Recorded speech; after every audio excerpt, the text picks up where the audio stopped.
feeling cold, with temperatures struggling into low single figures. Across northern England, it's another cold but largely dry day. However, areas of mist and freezing fog persisting into the afternoon. An isolated chance of a few wintry showers skirting along the eastern coasts.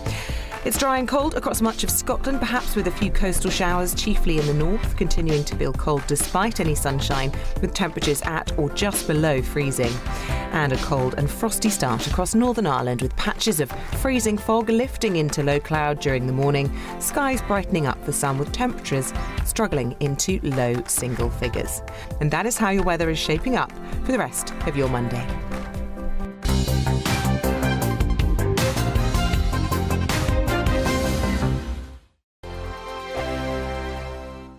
Hello there, it's Eamon Holmes here from Breakfast on GB News. We're not just on your television and your screens, you know. We're on DAB plus digital radio, so you can listen to your favourite shows on the move. If you've not yet listened to GB News Radio, it's very simple. We're on your radio player and tune-in apps, on your smart speaker, phone or tablet, or online at gbnews.uk. Take us with you wherever you go. GB News Radio. You never have to miss a moment of the People's Channel. Monday to Thursday nights on GB News. At 6, it's Dubes & Co. 7 o'clock, Farage. At 8, join Mark Stein. And at 9, Dan Wootton Tonight, followed by Headliners. On TV, radio and online. This is GB News. Join me, Lawrence Fox, on GB News. Frank, fun, fearless and sometimes serious. Much as I love a Friday night punch-up, what I really want is a battle of ideas. I want to look at things differently. I want to hear different voices and engage with your unique experiences.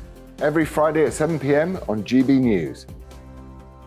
Hello, I'm Esther McVeigh. And I'm Philip Davis. Whether you're watching or listening on TV, online or on radio, we handpick the latest stories, debates and expert opinions for your weekend. So whether that's politics, news or showbiz, we've got it covered. Join us every Saturday morning at 10 o'clock on GB News.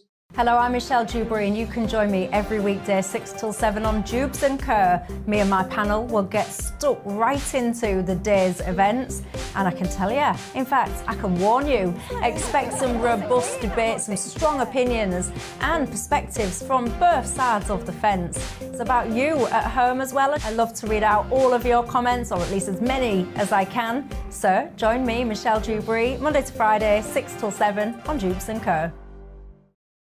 I'm Mark Dolan. Join me at 11 on GB News for Headliners, in which I'll be joined by two of the UK's top comedians discussing tomorrow's papers. If it's an important story, we'll cover it, but we'll have some fun along the way.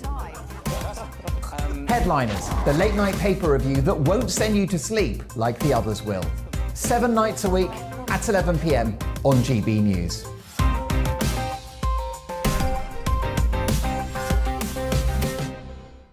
Monday to Thursday on GB News, it's Bev Turner Today from 10 a.m. We're going to be here for you, our GB News family, to keep you up to date, but also make you smile. The guy went from puberty to adultery. And I can't wait to bring a few of my own opinions. I have no time for cultural totalitarianism. We'll engage in passionate, but always polite debate, with your thoughts and opinions at the centre of it all. Only on GB News, the People's Channel, Britain's news channel. I'm Mark White. As GB News Home and Security Editor, I cover those key issues that are so important to you. Our authorities, our communities doing all they can to combat violent crime. With the public services under unbearable strain, why are we still failing to control our borders? Defence, the first priority of any government, has been continually hollowed out. Can we trust our politicians to protect the armed forces? Join me, Mark White, on GB News.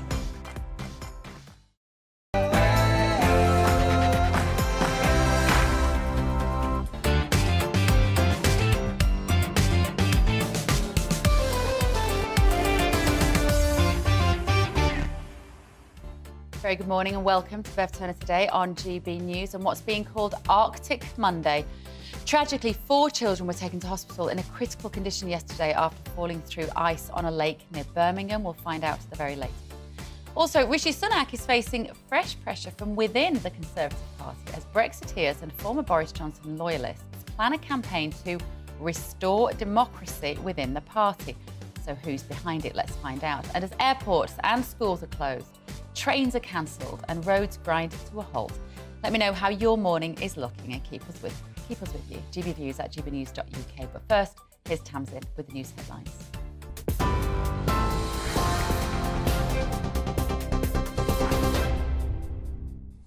Bev, thank you. Good morning from the GB newsroom. It's 1 minute past 10. 4 children are critically ill in hospital after being rescued from an icy lake in Solihull. Police say the children were in cardiac arrest when they were helped out of the water at Babs Mill Park in Kingshurst yesterday afternoon. Reports from the scene found that the children had been playing on the ice and fell through. West Midlands Fire Service says they were told up to 6 people had gone into the water. The search of the lake continued through the night for anyone else who may have fallen in. Yellow warnings of ice, fog and snow are still in place for much of the UK, causing widespread travel disruption this morning. There are delays across the railways, with southeastern trains telling people not to travel. Gatwick and Stansted have reopened after closing their runways on Sunday. Delays to flights across all UK airports are to be expected today. The Met Office says overnight frost is expected until Friday. Weather journalist Nathan Rao gave GB News his advice to drivers. Going on long car journeys when this is going on is not a good idea. If you do have to do essential journeys, make sure you're prepared, because if your car breaks down, remember that it will get cold in the car. You'll not be able to heat it. So take blankets, take hot drinks, make sure you're prepared. Try and avoid long journeys. I know it's difficult because the trains are on strike all this week and the airports are in chaos. But be prepared. If you're in your car overnight in these temperatures, you need to be ready for it. Britain's economy grew between September and October, but has still shrunk over the last 3 months. Figures from the Office for National Statistics show a 0.5% increase in GDP in the month. Shadow Chancellor Rachel Reeves says the numbers underline the government's failure to grow the economy. Chancellor Jeremy Hunt has warned there is a tough road ahead. These figures confirm that this is a very challenging economic situation here and across the world, and it will get worse before it gets better. But we have a plan that will more than halve inflation over the next year, and if we stay the course, we can get back to the strong economic growth that we need. Government ministers are holding an emergency COBRA meeting later in a bid to minimise disruption from ongoing public sector strikes. Military and civil servants are being trained in case they need to step in for airport staff as they prepare to strike for 8 days from the 23rd to New Year's Eve. Armed forces will be deployed to hospital trusts as ambulance staff, nurses and paramedics walk out later this month.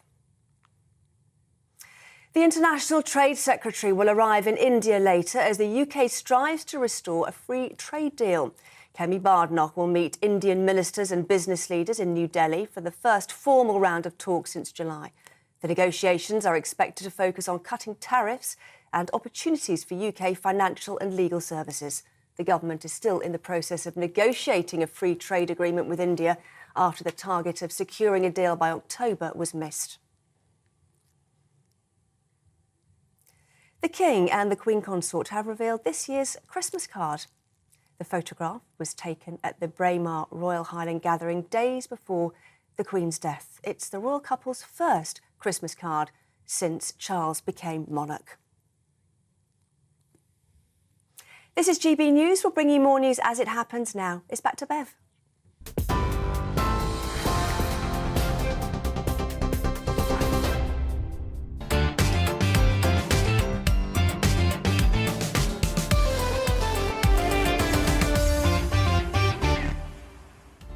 Very good morning. Welcome to Bev Turner today on GB News. On the show this morning, it is every parent's worst nightmare. This story about 4 children being in a critical condition after being rescued from an icy lake near Birmingham. We'll have the latest and an interview with an expert about the dangers of open water.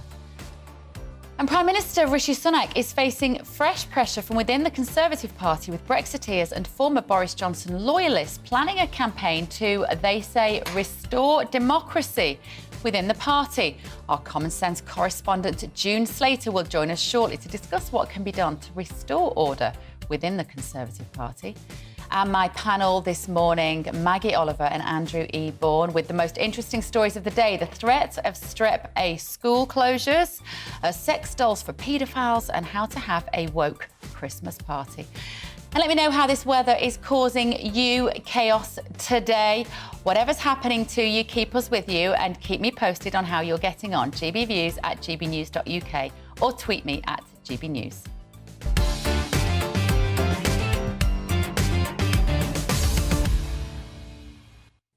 So 2 children are still missing and 4 more remain in a critical condition after falling into an icy lake near Solihull yesterday. All 4 are in hospital after suffering cardiac arrest and are receiving advanced life support. Reports from the scene say that the children have been playing on the ice and then fell through. This comes as the Met Office has issued a yellow weather warning amid major travel disruption across the country. So our GB News West Midlands reporter, Jack Carson, has more for us now from the scene. What is the latest, Jack?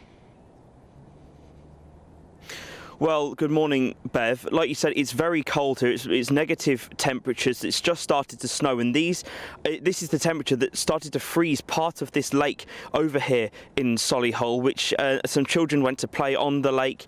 One of them fell through. Their friends rushed from the side, from the bank, to try and rescue them, and then suddenly all 4 of them were in trouble. That then caused a call to the emergency services. 1 policeman, members of the public jumped in here to rescue them. 4 were given CPR and critical care, and they're now in hospital and are still in a critical condition this morning. That's all we know in terms of the state of the children that were rescued. As you mentioned, there were witness reports that there were 2 other children involved in the incident.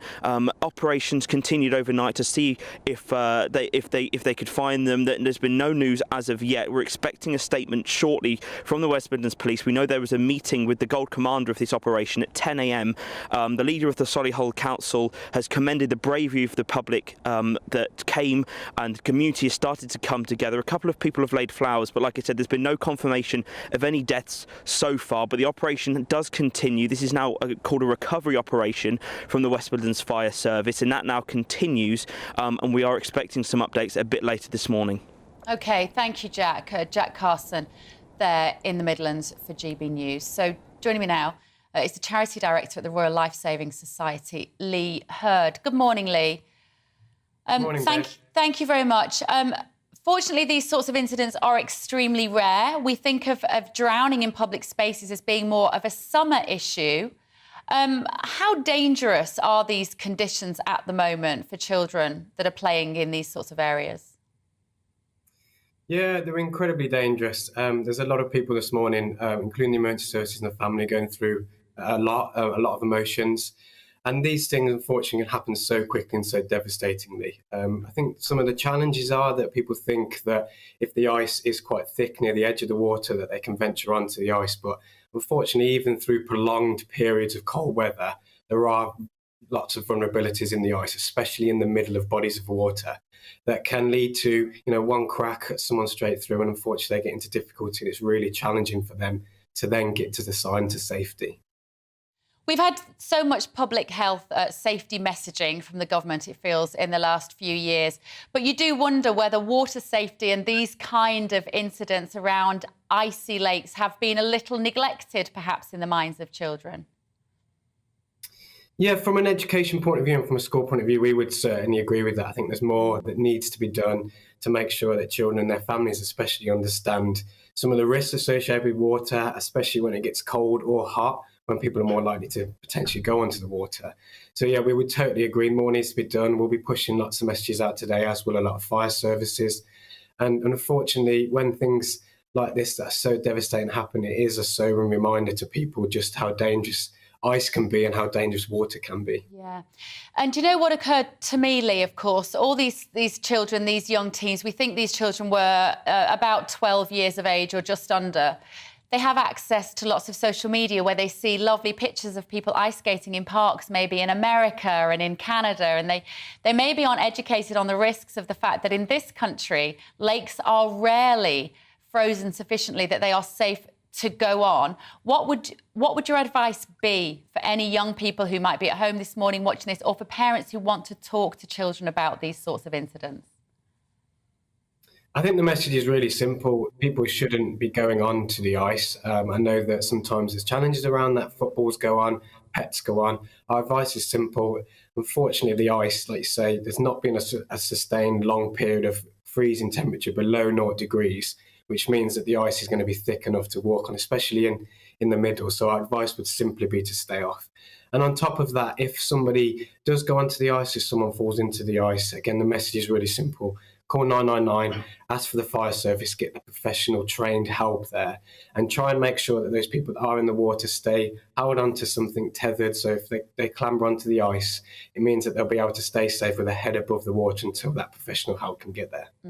So really the message very much, it sounds like in this incident perhaps, and we don't know for sure of the details, but maybe a couple of the kiddies went under and the others went out to try and grab them, thinking that they were doing the right sort of thing. But I think what you're saying is that you should never do that. You should always try and throw them something. Maybe if there is a life kind of preserver, but not necessarily in every open water area you can find something like that. But by all means, don't go in the water. That's the messaging.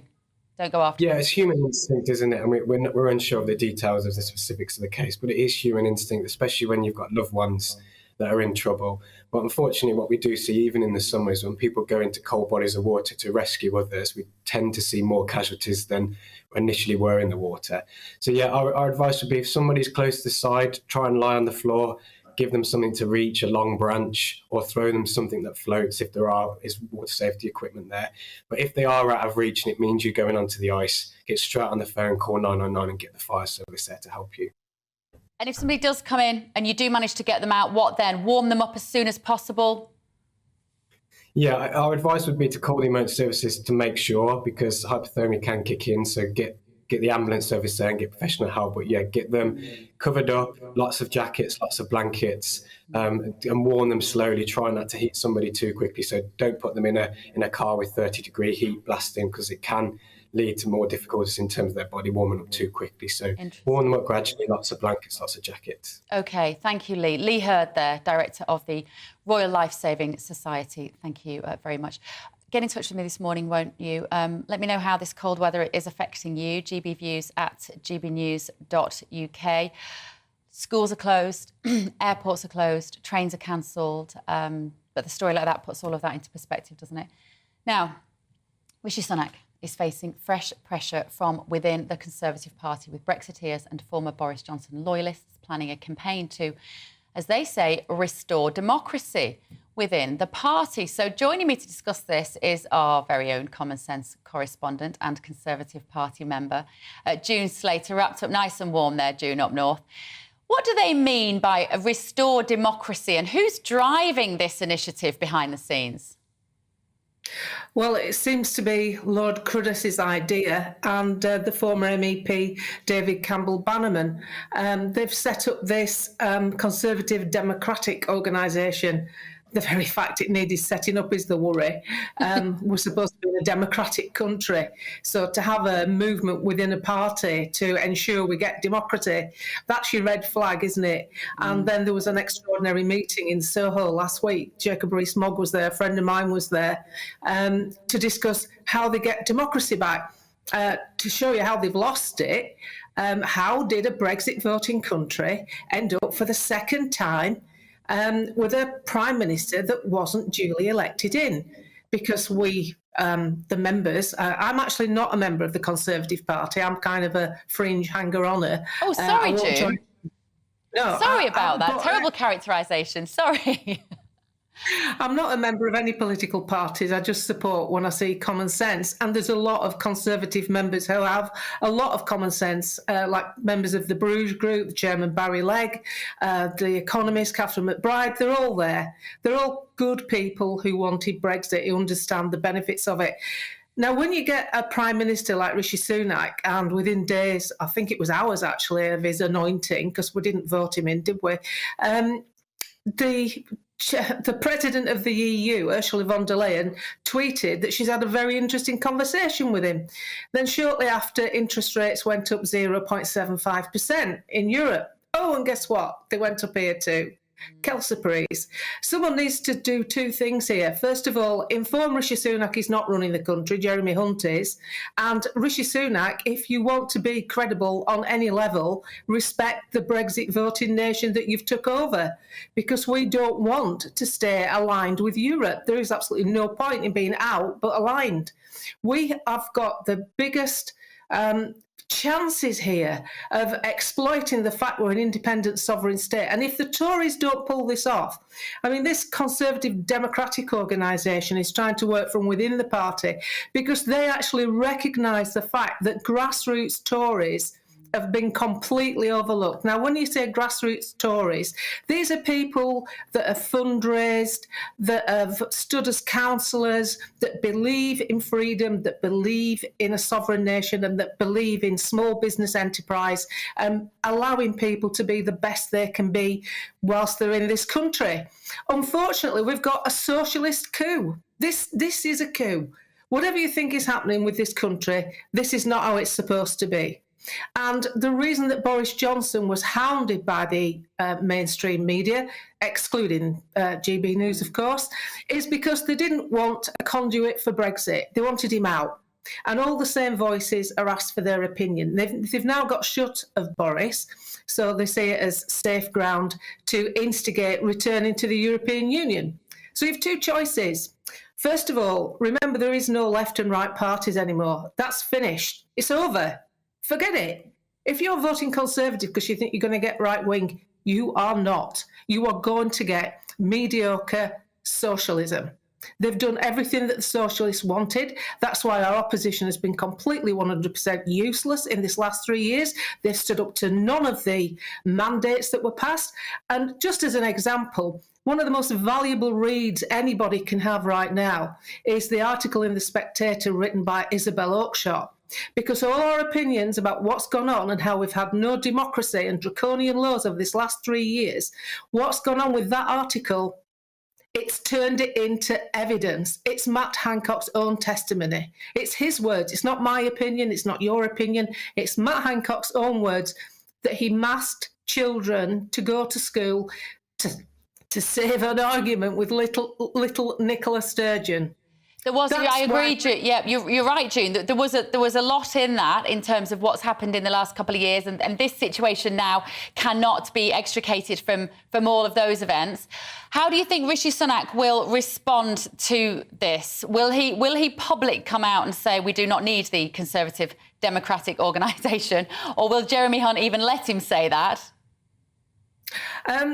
I have no idea how he'll react. I think what we should look at is how he will be allowed to react, because he can only go off the advice that is given. And one thing people seem to miss is that the overwhelming power in government is not the ministers, the frontmen that you see on your TV screens. These are the ones that put the news and the legislation to you. The power is in the civil service, and the civil service is 90% Blairite. So if it's 90% Blairite, it's 90% pro-EU. So that means it's against what this country wanted. Your civil service. I don't mean people in your town hall, although there's probably lots. I mean people like the Mandarins, the ones with the power, the Sir Humphreys, the ones behind the scenes. They're driving this. They are driving this. They are causing this coup. They are steering this country onto the rocks. There is no need for us to be in this position, no need for us to be back in a war we should not be involved in. There is no need for any of it. There's no need for the economy crisis. It's a cost of lockdown crisis, and it depends how strong Rishi Sunak is. It doesn't look very strong to me. His connections with the World Economic Forum are very worrying and disturbing, to be honest, and his association with Ursula von der Leyen. And not only that, the IMF and the President of America, who's obviously a la-la. If anybody thinks Joe Biden's running America, you really need to get yourself a Beecham's powder and calm down, because he is not running America. Okay. This man comments on our politics. OK, June, as usual, lots of controversial claims. We'll have to verify them another day, but it is lovely to see you and to bring your common sense to those proceedings and your insight. You understand this from a very wide perspective. Now, after the break, I'm going to be joined by lawyer and broadcaster Andrew Eborn and Maggie Oliver, former GMP detective, to talk about the top stories of the day. One of them being paid for the fact that NHS agency staff are being paid a fortune to do a day's shift. Now it's time for a break.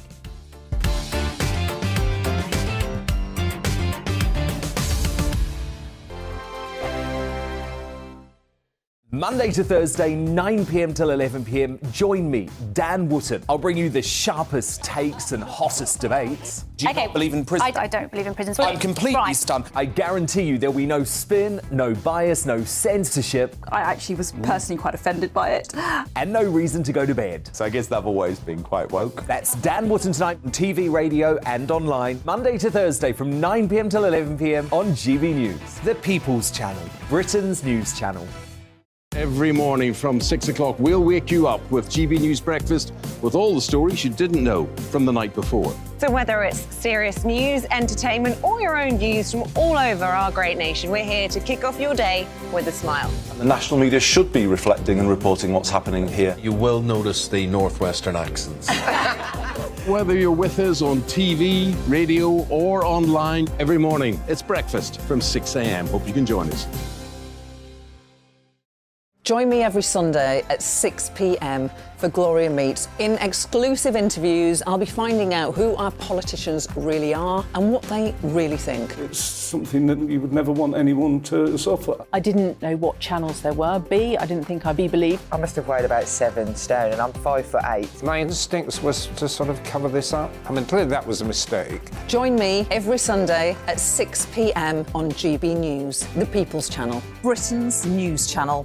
Hello there, it's Eamon Holmes here from Breakfast on GB News. We're not just on your television and your screens, you know. We're on DAB plus digital radio, so you can listen to your favourite shows on the move. If you've not yet listened to GB News Radio, it's very simple. We're on your radio player and TuneIn apps, on your smart speaker, phone or tablet, or online at gbnews.uk. Take us with you wherever you go. GB News Radio. You never have to miss a moment of the People's Channel. My name's Tom Harwood and join me 9:30 a.m. every weekday for The Briefing, your one-stop shop for everything you need to know about what's going on in politics today. I wonder if this is a deal that might need to be like the biscuits in this factory, twice baked. Is there not an opportunity here to win out against the extremes? Tom Harwood, GB News. What are you going to do about it? Things should have been done differently, and they certainly are being done differently. Don't miss it. The Briefing with me, Tom Harwood, 9:30 Monday to Friday on GB News. Hello, I'm Simon Evans. Join me on GB News for Headliners at 11 p.m, where I'll be joined by two of the country's top comedians as we take a look at tomorrow's newspapers tonight. If it's a big story, we'll be covering it, I guarantee, but we'll also have some fun along the way. That's GB News Headliners at 11 p.m. We won't put you to sleep, unlike some of the other paper review shows out there. So join us, 11 p.m, 7 nights a week.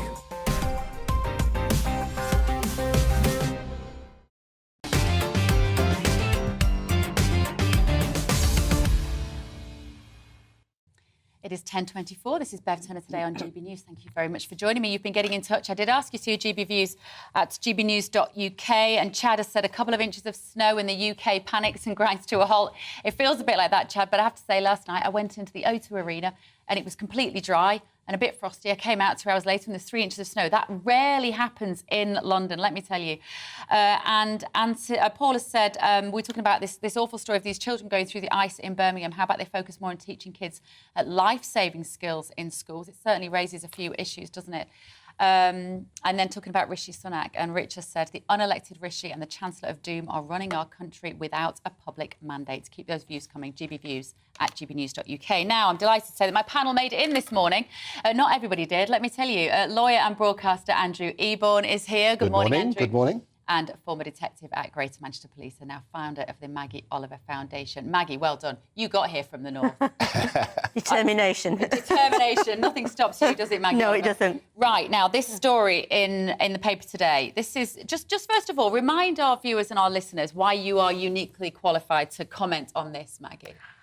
I don't know if I'm uniquely qualified, but my background was in the police, and people who have watched, the BBC drama Three Girls, I resigned to expose, really, the police and the Crown Prosecution Service turning away from children who were being raped on a daily basis. And, the authorities were pretending it was OK and doing nothing about it. So I decided that I couldn't turn away. And I think I represent the vast majority of ordinary, decent people in this country. And I don't care where child abuse comes from, a child must be protected. So this story then, this is some research which has suggested that paedophiles should be using child sex robots to stop them hurting kids. You say no. I say absolutely no. I mean, this is another way of trying to normalise what to me is abnormal. If we can't, as a civilised country, protect our children, where does that leave us? You know, in this article it says, you know, indicates that individuals with paraphilic interest in minors are open to the idea of sex robots. Well, they're not interested in minors, they are paedophiles. And for me, you know, we do everything we can to stamp that out. We don't normalise it with sanitising language and, you know, minor attracted adults and all that nonsense. For me, we stamp it out. We do not mess about with what is abnormal.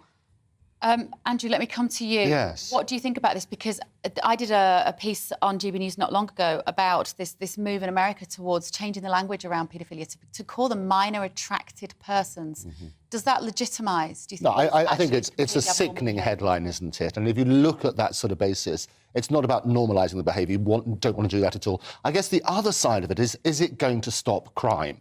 And that's what they're sort of saying. Because it basically, with computer games, you're shooting people, you're killing people, so on and so forth. It doesn't mean you go and do it in real life. So it depends on how you sell the story. The headline is absolutely sickening. If it's normalising behaviour, that is appalling.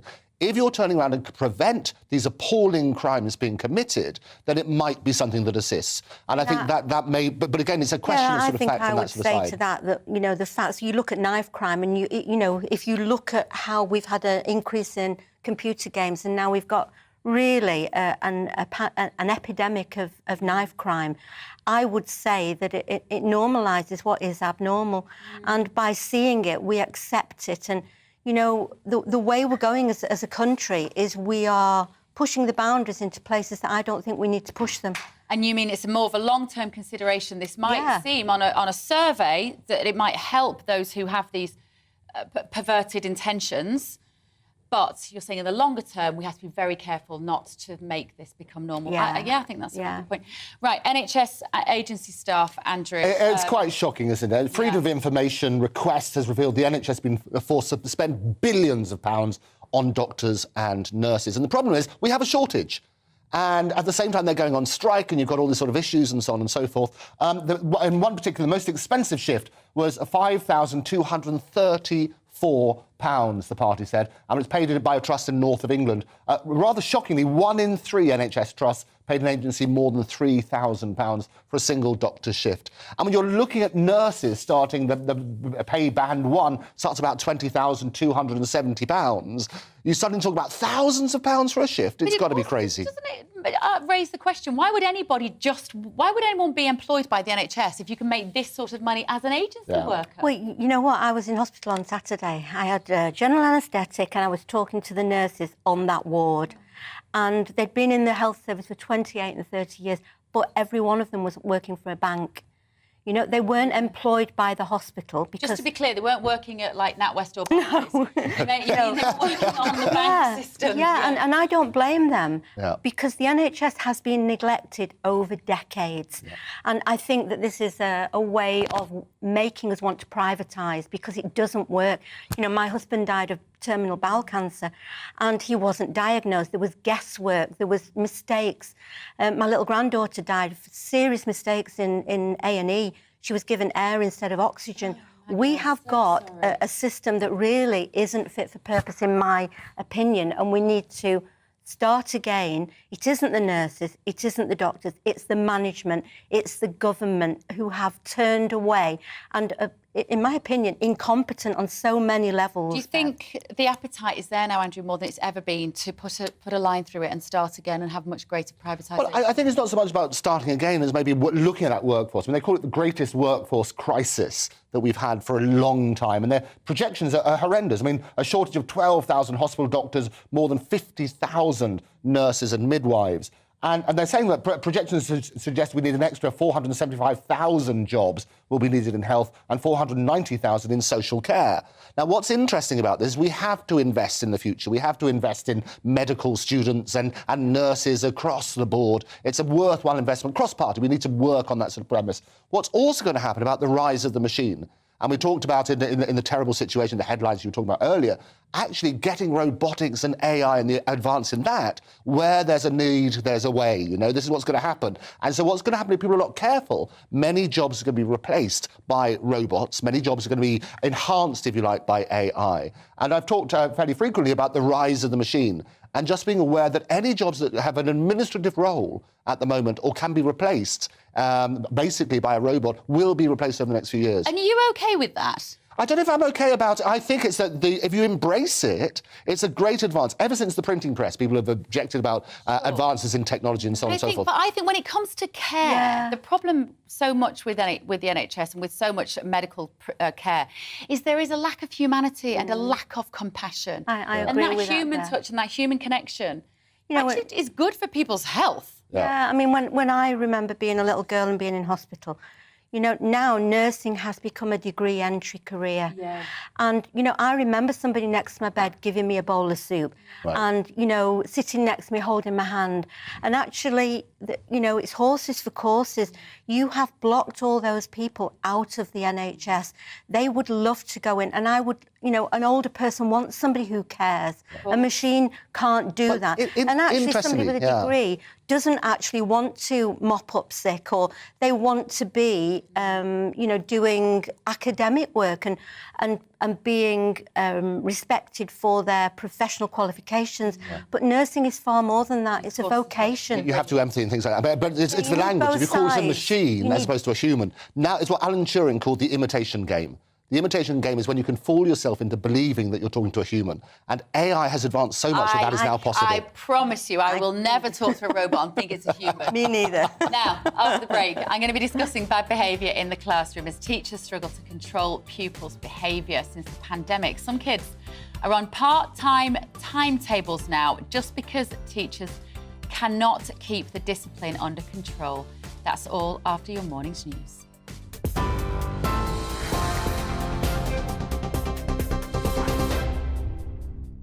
Hello, good morning. It's 10:33. I'm Tamsin Roberts in the GB newsroom. 4 children are critically ill in hospital after being rescued from an icy lake in Solihull. Police say the children were in cardiac arrest when they came out of the water at Babs Mill Park in Kingshurst yesterday afternoon. Reports from the scene found that the children had been playing on the ice and fell through. West Midlands Fire Service says they were told up to 6 people had gone into water. The search of the lake has continued through the night for anyone else who may have fallen in. Yellow warnings of ice, fog and snow are still in place for much of the UK, causing widespread travel disruption. There are delays across the railways, with southeastern trains telling people not to travel. Gatwick and Stansted have reopened after closing their runways yesterday, although delays and cancellations to flights across all UK airports are to be expected. The Met Office says overnight frost is expected until Friday.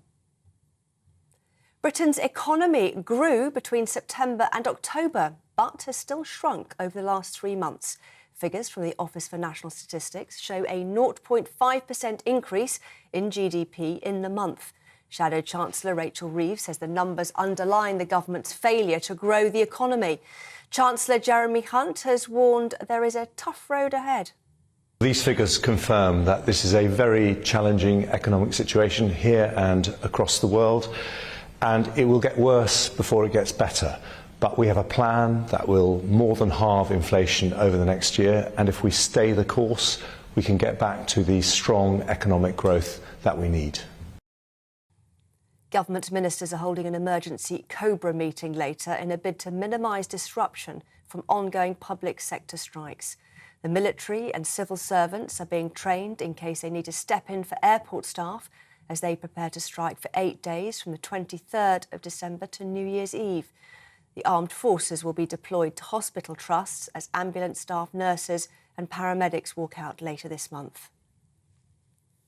TV, online and DAB+ radio, this is GB News.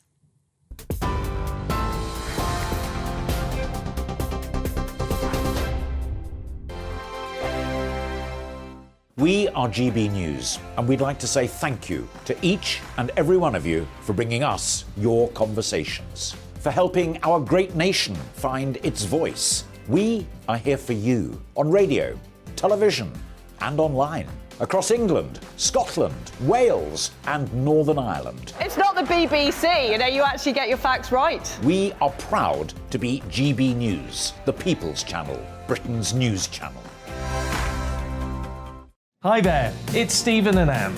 At breakfast from 6 a.m, you'll always be caught up with everything you need to know, the latest headlines, opinions and debates. We'll bring you the good news and the bad, but most of all, we're here for you. Remember, send in your views and let us know what you would like us to talk about.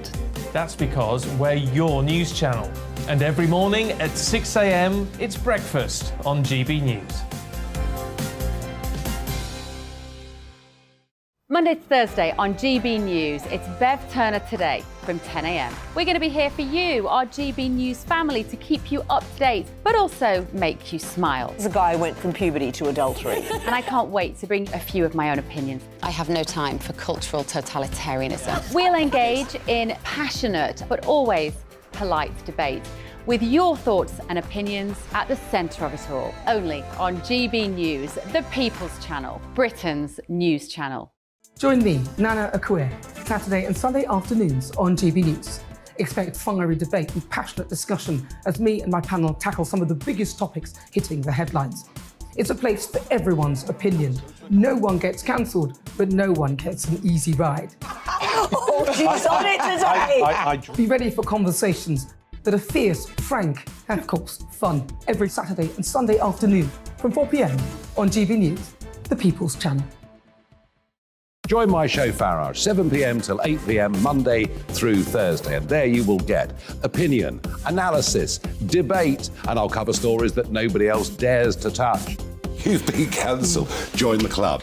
Oh my goodness me. And then for the last 15 minutes, talking pints. Over a drink, we have a civilised conversation with someone. We very often disagree, but we do it in a grown-up way. Come and join me on Farage. We are GB News, the People's Channel. And right across the United Kingdom. You can find us on Sky Channel 512. Virgin Media Channel 604. Freesat Channel 216. Freeview Channel 236. And YouView Channel 236. You can also take us with you on DAB Plus Radio. With the GB News app and at the website gbnews.uk. We're absolutely everywhere. Come join us on GB News, the People's Channel, Britain's news channel.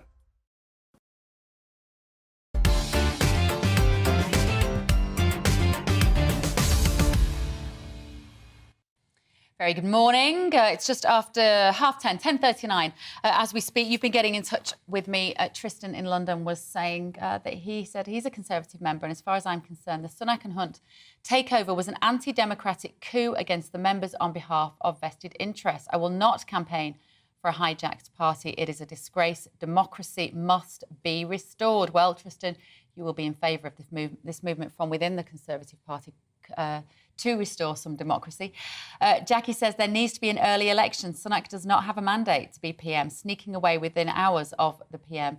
Grovelling to the EU, this government will crash with the people who demand it. We want a Brexit PM, not the Remoaners taking over. Now then, keep them coming. GBviews at gbnews.uk.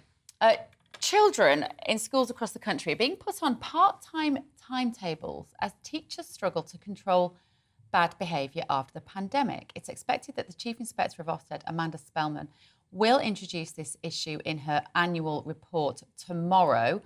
Chris McGovern is the chairman of the Campaign for Real Education and joins me now. Hello, Chris.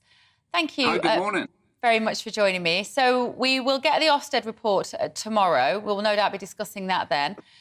But this story is rather chilling, isn't it? Why do you think that pupils' behaviour has got worse since the pandemic? Because this is very much what teachers are reporting.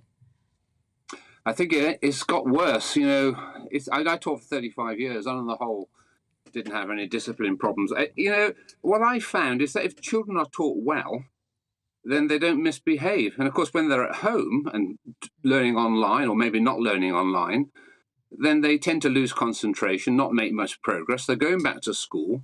They're not used to the classroom environment so much now, not necessarily being taught particularly well, and they are therefore getting distracted. You know, we work with young offenders, and what we find is that the majority of young offenders are youngsters who can't read and write. They haven't got the basic skills.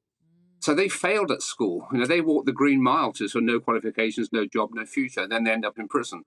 And if you teach children well, then they're going to behave well.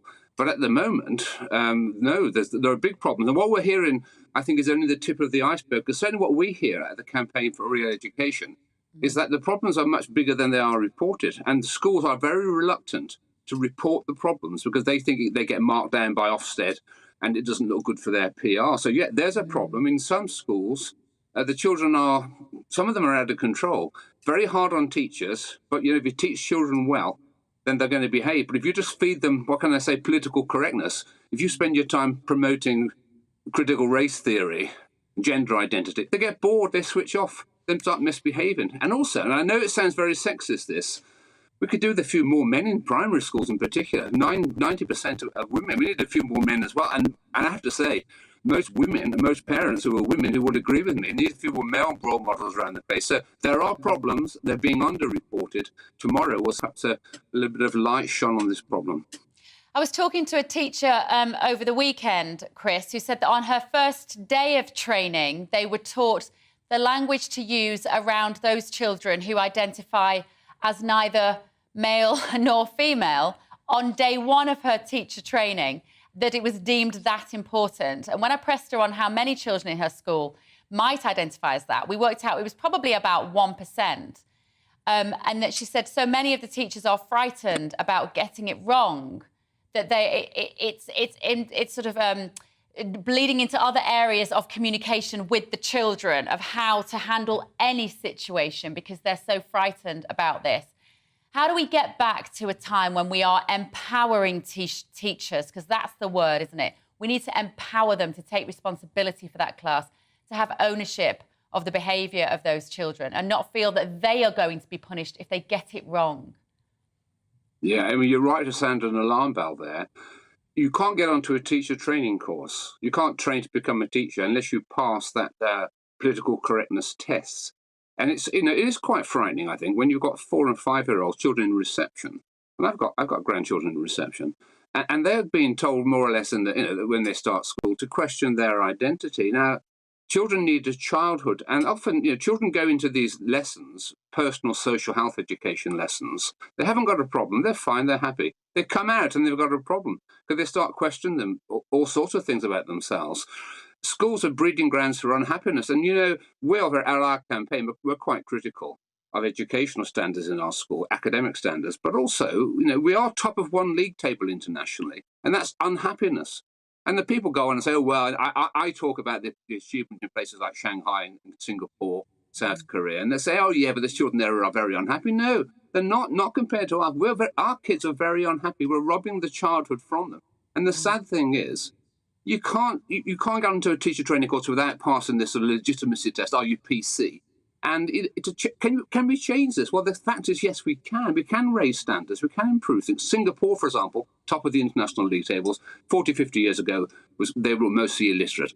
But that's the good news. You can change it. But the bad news is it takes about 30 years. So, and as the OECD have said, the international number crunchers, if you want to see your economy in 20 years' time, 30 years' time, look at your education system today. If you want to see your society in 20 years' time, look what's going on in primary school classrooms and the indoctrination. It is quite frightening.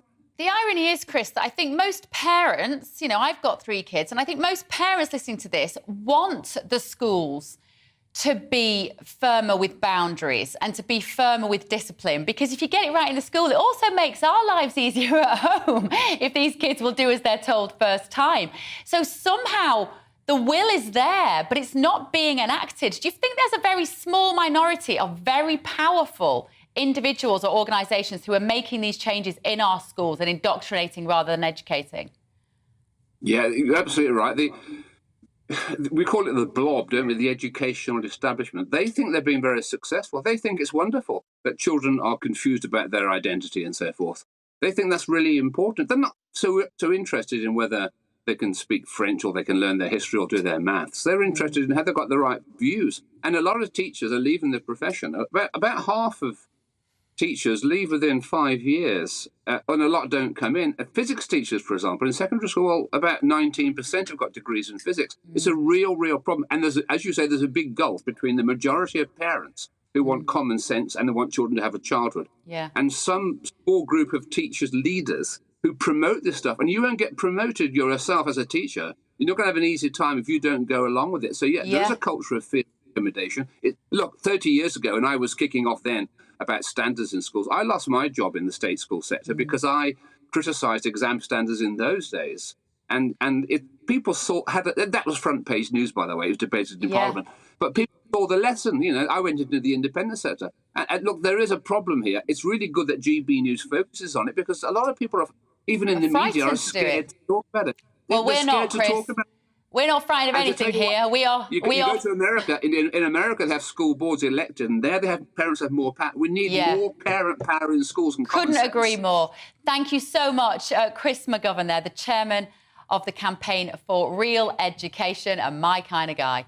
Now, the Met Office has issued yellow warnings of ice, fog and snow for much of the UK. Last night was the coldest night of the year and the coldest since February 21. A snowfall on Sunday evening forced airports to close their runways, and many train services are also suffering delays. GB News' Home and Security editor, Mark White, is out and about for us in North London. Now, Mark, it is very rare to see London looking like that. We're getting a few people messaging the show to say, oh, listen to you soft southerners down there. It's been like that up north for a couple of weeks and you didn't care then.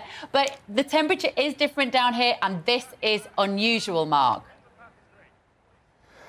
Yes, it is. I mean, I'm from Scotland, as you can hear, of course, and I've spent many a winter up there where we expect conditions like this. The fact is, the further south you go, the rarer it is to see very heavy snowfalls, and that's what we had last night. And every time that happens, it causes absolute chaos.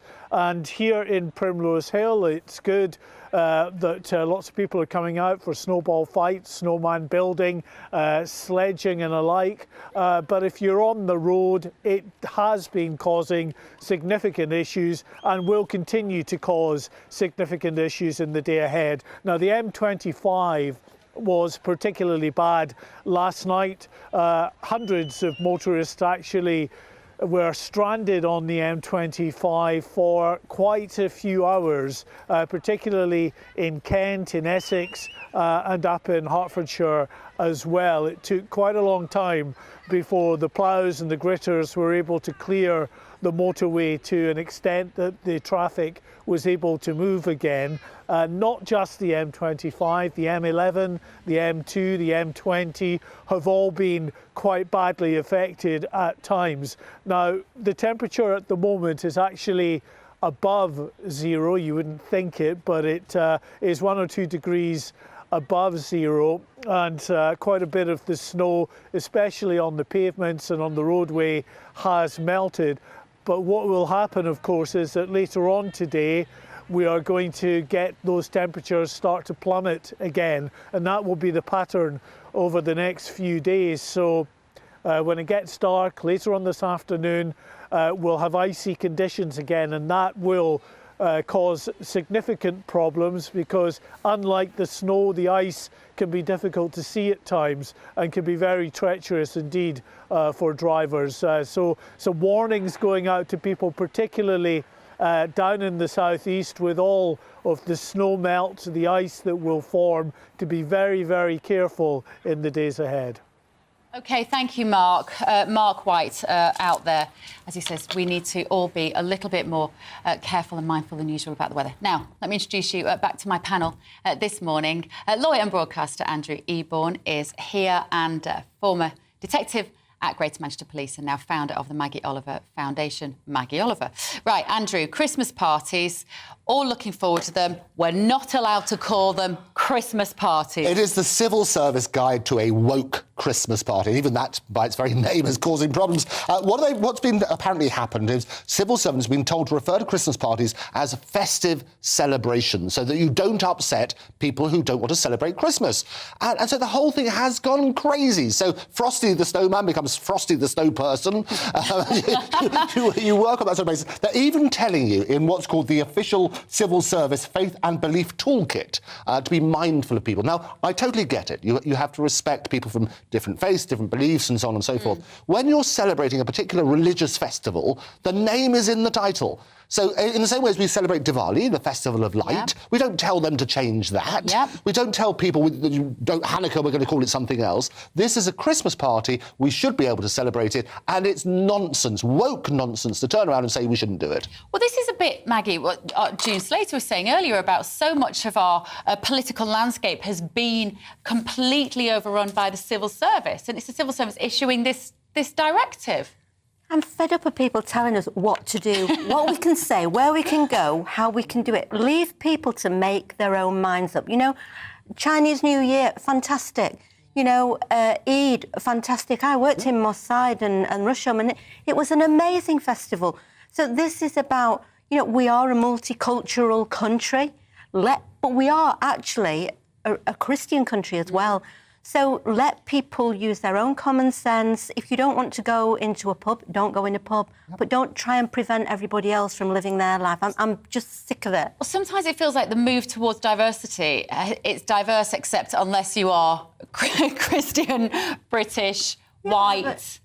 That's what we can't seem to be able to be allowed. I have to say, what I loved... recognise. No, you're absolutely right. When we had the Olympics in 2012, Boris always used to make the speech. Every time he trotted out, he would always turn around and say, we are probably the most diverse city in the world, where we can welcome people from any part, any corner of the world, probably by a little community, their own language, their own cuisine, their own religion, whatever it happens to be. And we are incredibly diverse. We're incredibly welcoming as a thing. As soon as you start imposing restrictions on other people, that's when you get it wrong.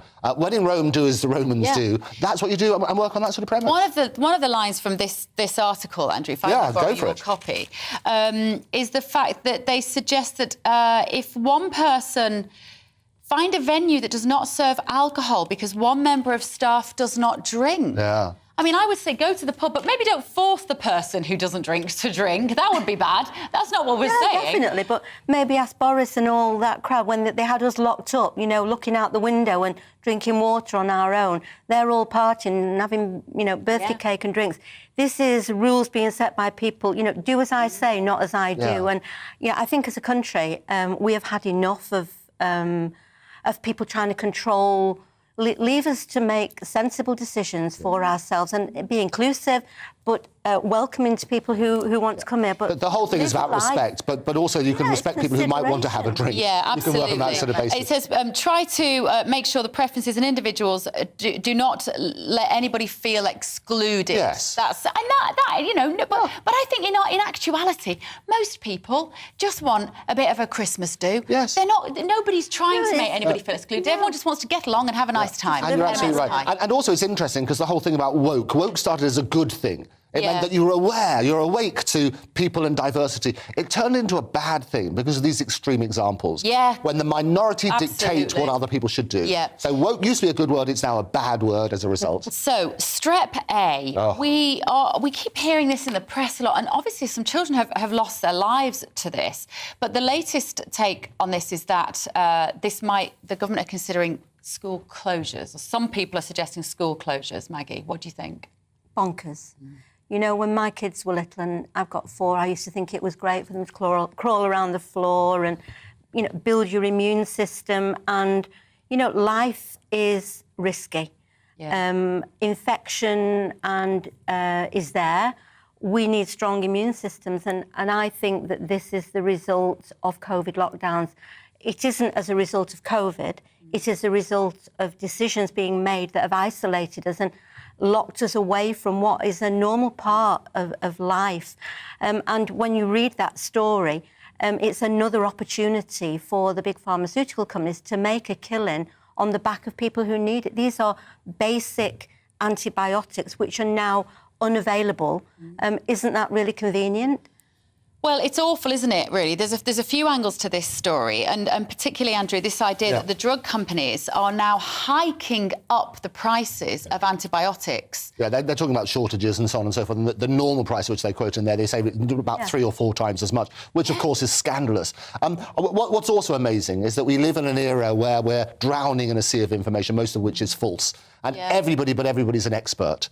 And so everybody becomes a virologist when we talked about the lockdown with corona and so on and so forth. Same with Strep A. The reality is, when I was young, we used to have things like measles parties. Do you remember those? Yeah, and chickenpox parties. Chickenpox, that's what you do. You get people together because you have to be exposed, because I'm a lawyer, not a doctor, but you have to be exposed to these different things because that builds up the immune system. And if you're not on that sort of basis, you're going to miss out. And so I think there have been 16 tragic deaths as a result of it. It is appalling. Each and every one of those, our heart goes out to those people. We need to do it, but we need sensible, informed decisions as a result. The other thing I'd say is that, they report 16 deaths. I don't know whether that's normal. That's right, out of context. It's not in context, so... I think it is more than normal, but Strep A has, I believe, always been a risky infection to children. But you're right, compared to what would normally be the cost of this, I think it's... This also raises another issue, though, about the loss of the pharmacy on the high street. Right. That's what we're going to see. I was in my local pharmacy recently, lovely Sue at Busby's, and she said, come in here and have a look at this. And she showed me a list on the back of her office of all the drugs and the prices that they pay for the drug and the prices that they get back from Public Health England and from the NHS department. And she said, we are making a loss on all of these drugs. There's over 200 drugs. She said, because what we're buying them for, the pharmaceutical companies, we are not being reimbursed by the government. Yeah. And there's a statistic that they think about 600 pharmacies will have to close, independent pharmacies on our high streets, by February or March next year. We are going to a world where we are increasingly having little choice in what we do. Yeah. And we're allowing these big, whether it's big pharmaceuticals or whether it's the gas and the electric, all these companies have got a monopoly now. Yeah. There is no competition. And it feels to me at my age that we are trapped in a world without choice very often. And we're being pushed down a road that I don't want to go down. This is a normal... Obviously, any child that dies from this, it's a tragedy. It is. But you need to have it in context. And amoxicillin and penicillin are basic drugs that should be available in today's world. OK, thank you, guys. Right, that is the end of our first hour. We're coming up to 11 o'clock. I will be right back after this short break.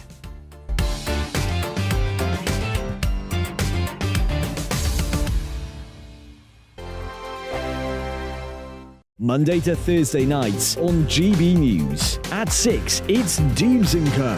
7 o'clock, Farage. At 8, join Mark Stein. And at 9, Dan Wootton Tonight, followed by Headliners. On TV, radio and online.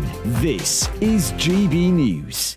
Here on GB News Live, we'll be keeping you in the picture, finding out what's happening across the country and finding out why it matters to you. We'll have the facts fast with our team of reporters and specialist correspondents. Wherever it's happening, we'll be there from 12 noon on TV, radio and online. GB News, the People's Channel, Britain's news channel. Hello, I'm Michelle Dewberry, and you can join me every weekday 6 till 7 on Dubes & Co. Me and my panel will get stuck right into the day's events, and I can tell you, in fact, I can warn you, expect some robust debates, some strong opinions and perspectives from both sides of the fence. It's about you at home as well. I love to read out all of your comments, or at least as many as I can. So join me, Michelle Dewberry, Monday to Friday, 6 till 7 on Dubes & Co.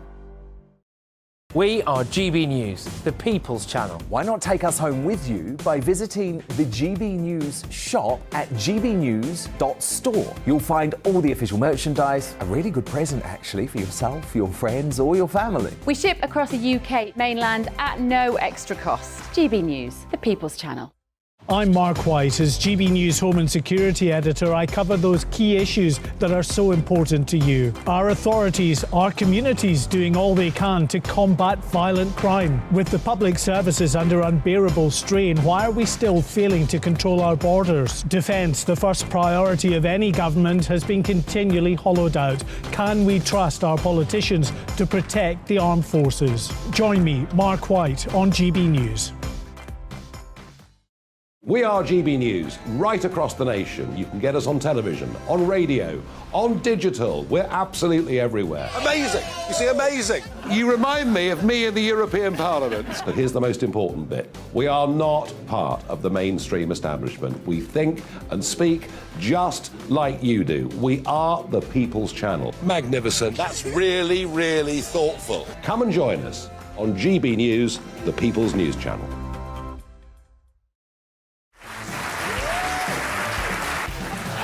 My name is Andrew Doyle. Join me every Sunday evening at 7 p.m. for Free Speech Nation. This is a show where we address current affairs and news stories of the week with the help of two wonderful comedian panellists. I brought in comics because I want to give it a lighter edge, and also they work for less. See you there.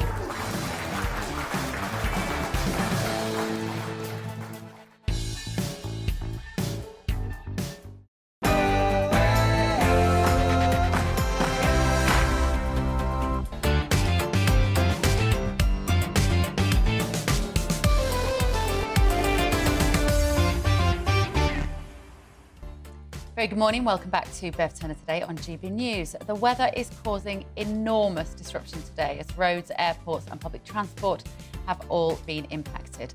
We're going to be discussing that and getting you the latest picture across the nation. Now, Chancellor Jeremy Hunt has warned there is a tough road ahead, but are we heading into a recession? I'm going to be discussing that with Liam Halligan. And as always, I'll be joined by my fantastic panel in about 20 minutes with a look at the day's biggest stories. It's all coming up after a look at the news with Hansel.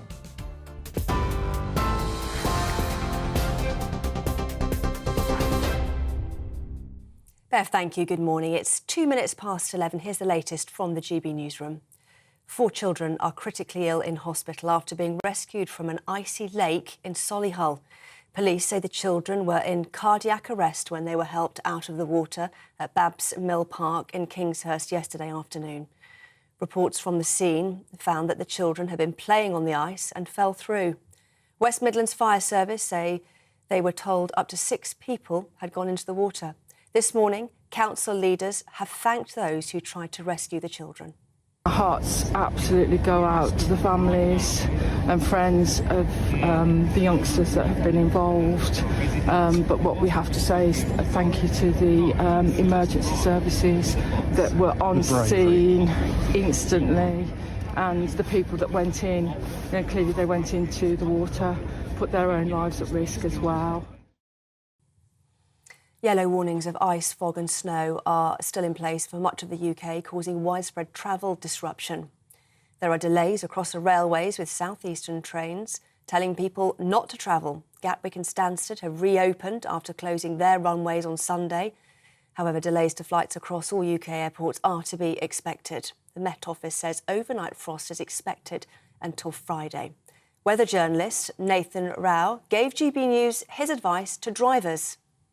Going on long car journeys when this is going on is not a good idea. If you do have to do essential journeys, make sure you're prepared, because if your car breaks down, remember that it will get cold in the car. You'll not be able to heat it. So take blankets, take hot drinks, make sure you're prepared. Try and avoid long journeys. I know it's difficult because the trains are on strike all this week and the airports are in chaos. But be prepared. If you're in your car overnight in these temperatures, you need to be ready for it. Britain's economy grew between September and October, but has still shrunk over the last 3 months. Figures from the Office for National Statistics show a 0.5% increase in GDP in the month. Shadow Chancellor Rachel Reeves says the numbers underline the government's failure to grow the economy. Chancellor Jeremy Hunt has warned there's a tough road ahead. These figures confirm that this is a very challenging economic situation here and across the world, and it will get worse before it gets better. But we have a plan that will more than halve inflation over the next year, and if we stay the course, we can get back to the strong economic growth that we need. Government ministers are holding an emergency COBRA meeting later in a bid to minimise disruption from ongoing public sector strikes. The military and civil servants are being trained in case they need to step in for airport staff as they prepare to strike for 8 days from the 23rd of December to New Year's Eve. The armed forces will be deployed to hospital trusts as ambulance staff, nurses and paramedics walk out later this month. The Foreign Secretary has vowed to forge new partnerships beyond the UK's traditional allies. In his first key speech in the role, James Cleverly celebrated Britain's traditional alliances, but promised to build relations with influential Asian, Latin American and African countries. He said he'll make a long-term effort to maintain old friendships and build new ones beyond the UK's allies. In the coming decades, an ever greater share of the world economy, and therefore the world's power, will be in the hands of countries in Asia, Africa, and Latin America.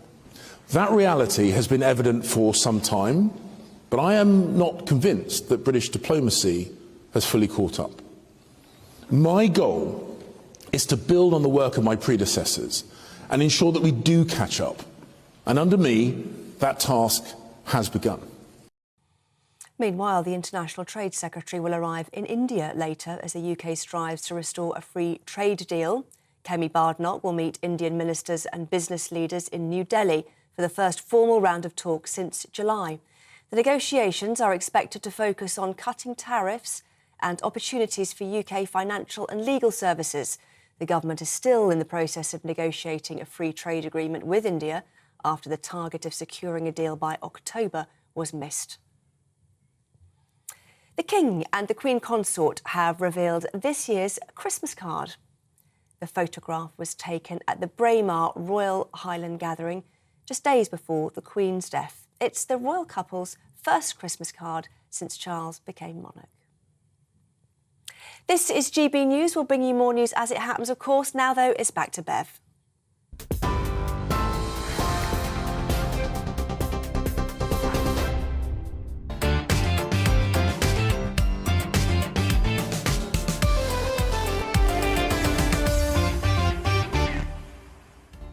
Very good morning. Welcome back to Bev Turner today on GB News. It's 11:07.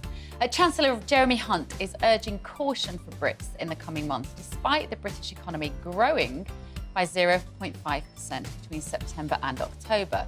Are we heading into a recession? I'm going to be speaking to our business and economics editor, Liam Halligan, in just a moment.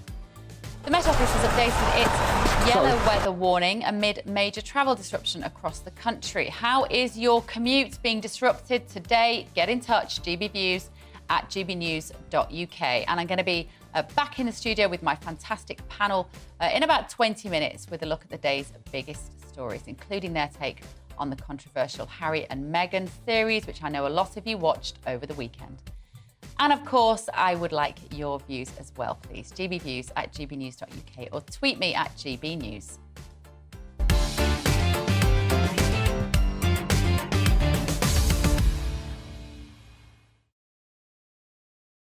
By 0.5% between September and October in a rebound from a 0.6% contraction the previous month. However, Jeremy Hunt has warned there is still a tough road ahead. Let's have a listen. These figures confirm that this is a very challenging economic situation here and across the world, and it will get worse before it gets better. But we have a plan that will more than halve inflation over the next year, and if we stay the course, we can get back to the strong economic growth that we need. Liam Halligan, I don't trust him at all. Why don't I trust him? What's his plan? I want some growth. His plan is to try and keep the economy on track. And you've picked out a little bit of good news there, Bev. Between September and October, the economy did expand from one month to the next. But I'm afraid I don't want to rain on your parade or snow on your parade. On me, yeah. That was largely because in September, with the death of Her Majesty, we had a couple of extra bank holidays, rightly so. The nation was mourning. Yeah. That knocked a lot of economic activity out during September, so you got a little bounce back in October. I'm afraid the bigger picture is that August, September, October, that quarter, what we call 3-month period, a quarter, the economy contracted by 0.3%. It got smaller, and it looks as if it's going to get smaller November, December, January as well. And if we have those 2 successive quarters of negative growth, that's called a recession. That's the sort of textbook definition of that is the textbook definition of a recession. It's kind of remarkable we've avoided that so far. It is remarkable. America's already in recession.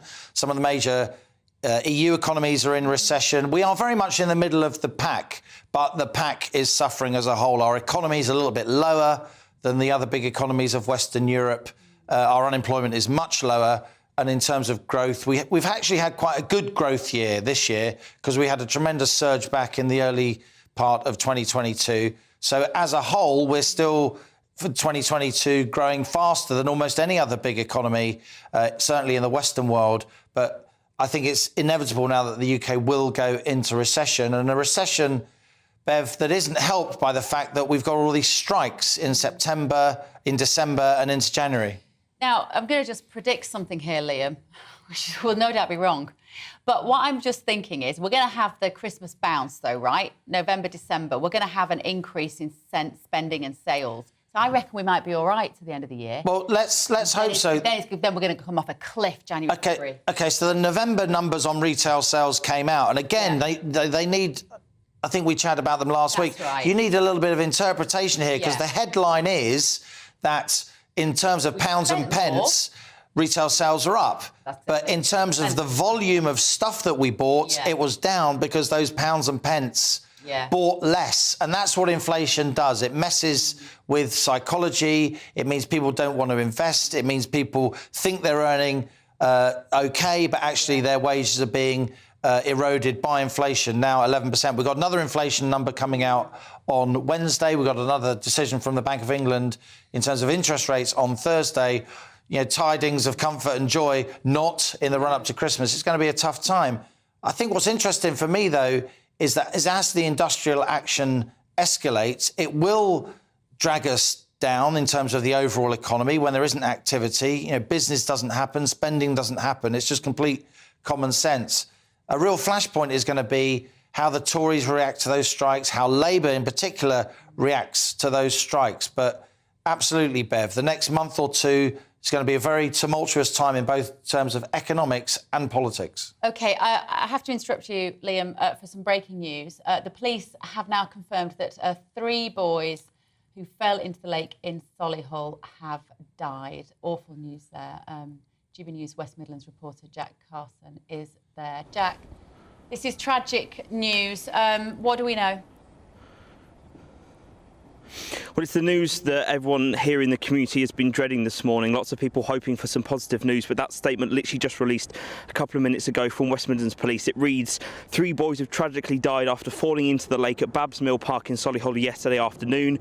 The boys, aged 12, 11 and 8, were rushed to hospital after being pulled to the water. Sadly, they could not be revived, and our thoughts are with their family and friends at this deeply devastating time. A 4th boy, aged 6, remains in a critical condition in hospital, and the police have been working alongside colleagues from the fire and ambulance services to support all those involved. Now, searches of the lake are continuing as we speak to establish exactly what happened and if anyone else, like we were mentioning earlier, possibly might have fallen into the water.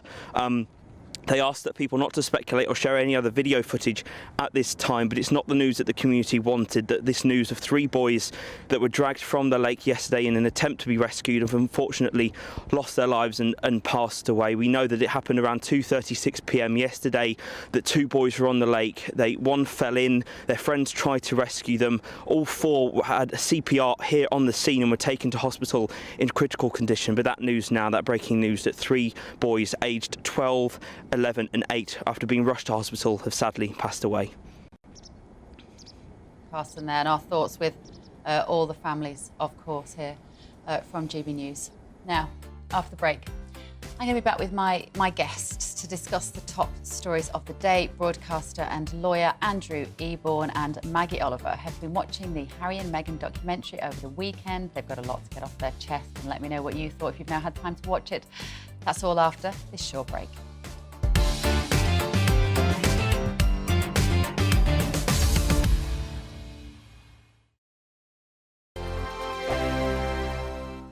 I'm Mark Dolan. Join me at 11 on GB News for Headliners, in which I'll be joined by 2 of the UK's top comedians discussing tomorrow's papers.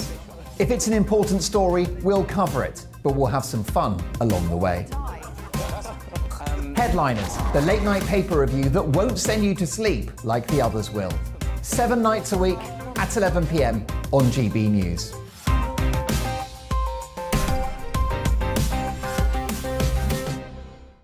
Monday to Thursday nights on GB News. At 6, it's Dubes & Co. 7 o'clock, Farage. At 8, join Mark Stein. And at 9, Dan Wootton Tonight, followed by headliners. On TV, radio and online. This is GB News. Monday to Thursday, 9 p.m. till 11 p.m. Join me, Dan Wootton. I'll bring you the sharpest takes and hottest debates. Do you not believe in prison? I don't believe in prisons. I'm completely stunned. I guarantee you there'll be no spin, no bias, no censorship. I actually was personally quite offended by it. And no reason to go to bed. So I guess they've always been quite woke. That's Dan Wootton Tonight on TV, radio and online. Monday to Thursday from 9 p.m. till 11 p.m. on GB News. The People's Channel, Britain's news channel. Join me, Lawrence Fox, on GB News. Frank, fun, fearless and sometimes serious. Much as I love a Friday night punch-up, what I really want is a battle of ideas. I want to look at things differently. I want to hear different voices and engage with your unique experiences. Every Friday at 7 p.m. on GB News. Hello, I'm Esther McVeigh. And I'm Philip Davis. Whether you're watching or listening on TV, online or on radio, we handpick the latest stories, debates and expert opinions for your weekend. So whether that's politics, news or showbiz, we've got it covered. Join us every Saturday morning at 10 o'clock on GB News. Join me every Sunday at 6 p.m. for Gloria Meets. In exclusive interviews, I'll be finding out who our politicians really are and what they really think. It's something that you would never want anyone to suffer. I didn't know what channels there were. I didn't think I'd be believed. I must have weighed about 7 stone and I'm 5'8". My instincts was to sort of cover this up. I mean, clearly that was a mistake. Join me every Sunday at 6 p.m. on GB News, the People's Channel, Britain's news channel.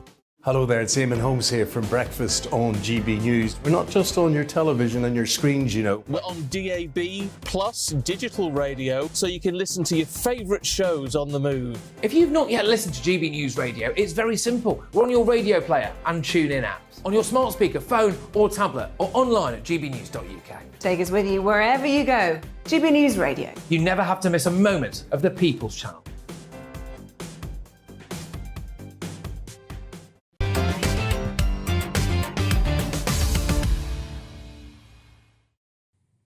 Good morning. Welcome back to Bev Turner Today on GB News.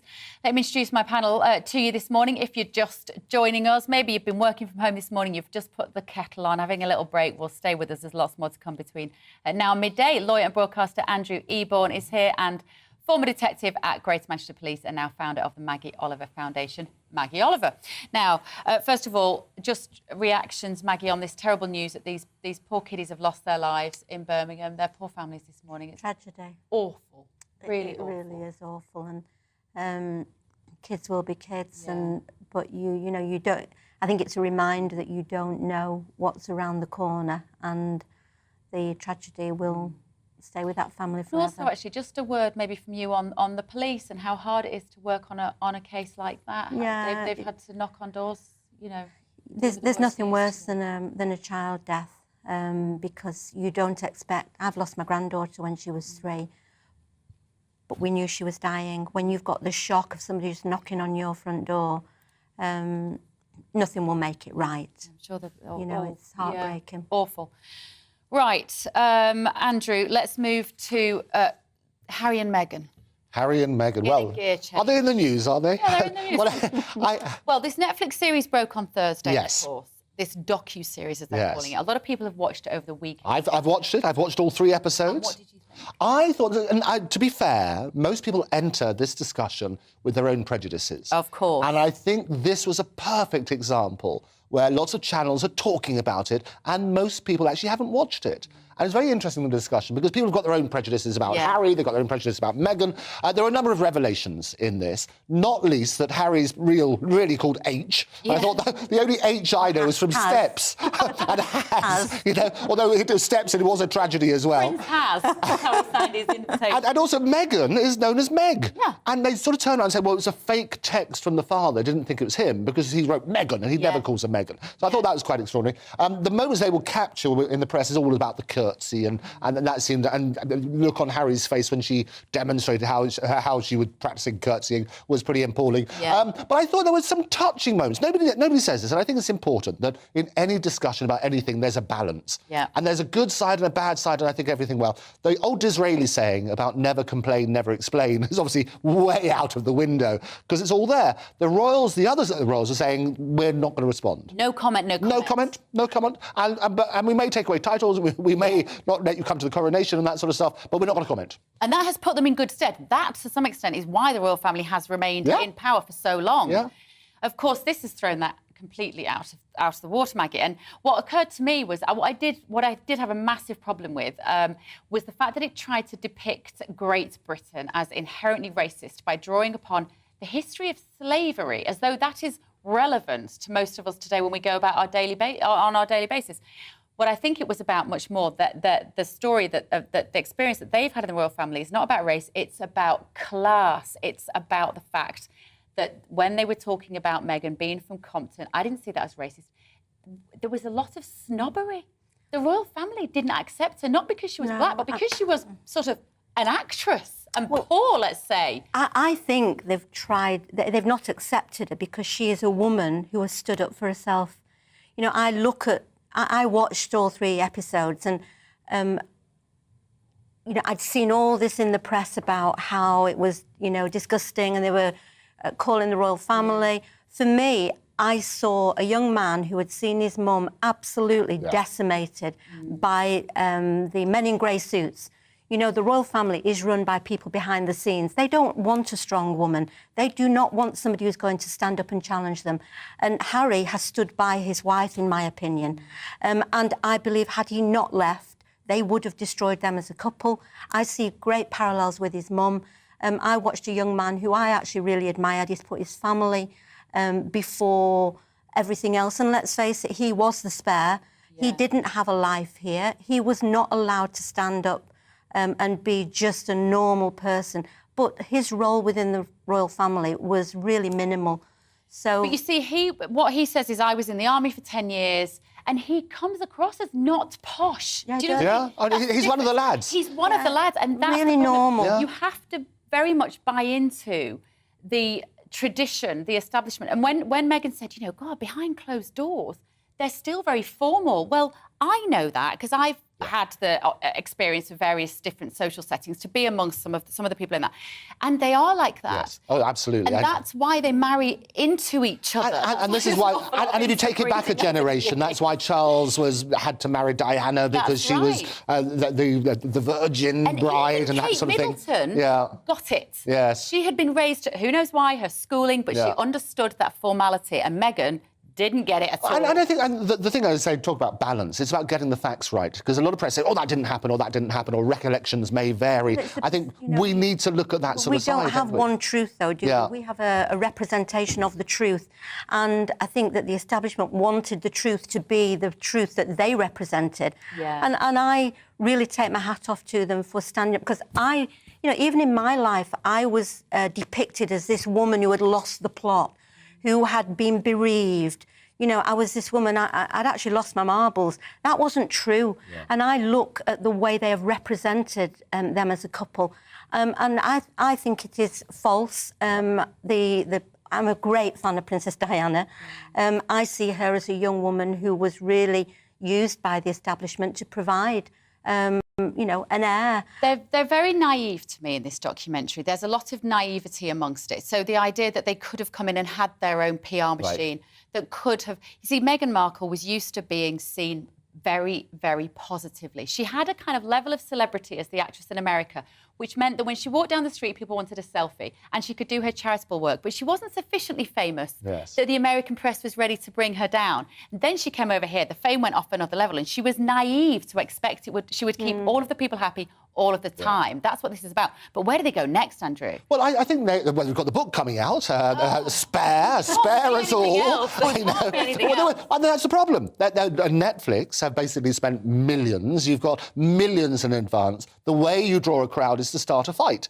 So they're expecting all these big revelations and so on and so forth. So far, there haven't been the big revelations. I think what the bit I would always say is I would urge everybody, just question everything. Because most people approach these stories with their own prejudices. In the Oprah Winfrey interview, the bit I objected to is that sort of blanket accusation about racism. Because if you don't say who, when, how, in what context, that's an issue. I just wanted to say to Meghan, watching it, this is not because you're mixed race. This is British aristocratic society. Really, I'm so sorry that it's not that. They would treat you or me the same, Maggie. Yeah, they would. They don't like a strong woman. No, you are. You know, it's very much a man's world still. In that, you know, the men behind the scenes. I mean, you look at what happened with the lady in waiting, and you know, that's that was a generational thing as well as. I don't really pretend to understand. But I do know that somebody in their 80s will have a different outlook than somebody in their 20s or 30s. So and there's a lot of levels to this. I just think, you know what, you look like you really love each other. You've got this codependent relationship. Just go and have a fabulous life in America. Don't keep falling out with your relatives. Go away for a bit, do something, be creative, be an actress again. She clearly enjoyed that. That was her identity, wasn't it? Anyway, right, strikes. Talk about strikes. Well, I mean, this is all of the headlines at the moment is all about strike soccer, and the Sussexes go for the avalanche of alliteration. Well, the government has got contingency plans for the upcoming strike. They're going to have a meeting today, an emergency Cobra meeting, to try and see what they can sort out. And it's a problem, isn't it? Because I sympathise with lots of people. It's a cost of living crisis. There's not enough money to go round. My big question, however, is where's it going to come from? The Cobra meeting, however, is not about where's the money coming from. It's about contingency plans, about getting the army in and cover and so on and so forth. And the public sympathy. I mean, it was encapsulated in a cartoon today in The Sun, if you like, talking about that little other thing about soccer. So if you can see, it's got the NHS strikes as the goal, and public sympathy is way off the goal on that sort of basis. A little reference, I think, maybe to what's happened in Qatar. Football from the weekend, have we? Was there a football match on as well? Yes, we don't talk about it. What do you think, Maggie? Because what's kind of turning over in my head when I'm hearing these headlines about the strikes as well is the relationship between the unions orchestrating these strike actions and the Labour Party, and that they're playing politics with the public lives. You know what? I've thought about this a lot, Bev, and I have never been a person that has supported strikes. But what I see in the world today is a world that is going to a place where we have very rich people and very poor people, and there is no dialogue between the two extremes. And unless ordinary people, and I consider myself an ordinary person, unless we stand up and say no more, where will this end? We'll have the Jeffrey Epstein and the royal family and the pharmaceuticals, and they'll be all on the private jets going to Necker and all these islands. We'll be stuck on an electric car in a five-mile radius of London. And I kind of feel that as a country, we need to start standing up and saying no more. So whilst I've come down on the train this morning, there's strikes all week, you can't get anywhere. The country is at a standstill, closing down. But I do feel that as a country, we now have to stand up for what we believe in. And this is one way of doing it. There is strength in numbers, and there is a part of me that thinks if we don't stand up now, where will this world be when my children and my age and my grandchildren are? So that's kind of where I stand with it. Yeah, I know. I'm with you. I'm very torn about it because I don't like the disruption, I think, this time of the year. And I think we've been through so much, and everyone was looking forward to a proper Christmas. And they're talking in the paper today, but you've got to have a virtual Christmas with your family because you're not going to see them. No, we don't want another Zoom Absolutely. No way. No way. I mean, we saw that headline, didn't we, this morning in the green room, and Matt said to Maggie, how do you feel about a Zoom Christmas? She said, I would ski there if I had to. I am not playing ball anymore. No. I am fed up doing as I'm told and seeing all these people doing what they want. So absolutely no way. But you have a point about the fact that we've got these big corporate entities, it seems, that are making profits. Whilst other, we normal people... And that's my concern about the world at the moment. We're living in divided times, the have and the have-nots. Joe Biden, the best thing he could have done with his campaign is an anagram of be joined. Joe Biden, thank you. The work on that basis. We're divided, whether it's in or out, with Brexit, whether, where we get devolution with Scotland and so on and so forth, whether it's vax or anti-vax. The trouble is we need something to unite us. And Christmas and festivities is something which normally gets everybody together as a joyous moment. My son says often, he said, Mum, he said, you're worrying about what's going on here. Really what you should be thinking about is what's going on while all this fuss is going on at the forefront, because it's what's going on behind the scenes that's important, and that's what worries me, because we really don't know anymore, do we? It feels like that. Yeah, it does. It really feels like that. I had Jonathan Marland in last week, Lord Marland, who was is a Conservative peer, and I said to him, what is motivating Rishi Sunak and Jeremy Hunt? And he said, well, they're just motivated by balancing the books. They want to bring down the debt. And I'm not sure I buy it. I don't buy it. I don't know what the values of the Conservative Party are anymore. Well, again, I think that the key in all of this is communication. Yeah. Because if you don't know, it means they're not telling people what it is. For me, it's really simple. It's that everybody deserves a fair wage. At the same time, how do you pay for it?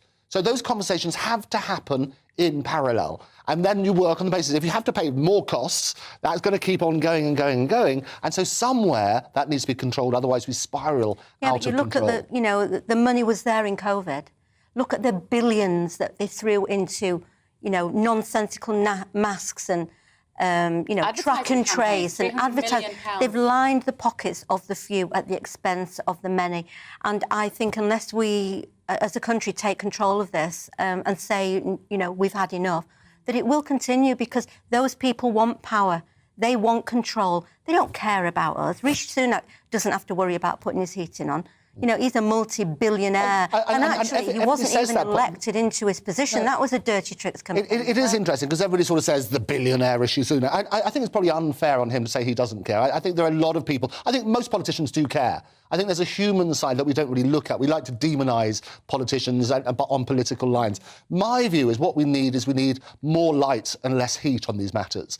And you need to look at the facts and turn around. And the public are not stupid. The great British public will understand. If you turn around and say, look, here's the economics. You've got to balance your books. This is how we can divide up the money. This is what we need to pay people, and talk it through. It's a question of choice. But let's make informed decisions without the prejudice. Yeah.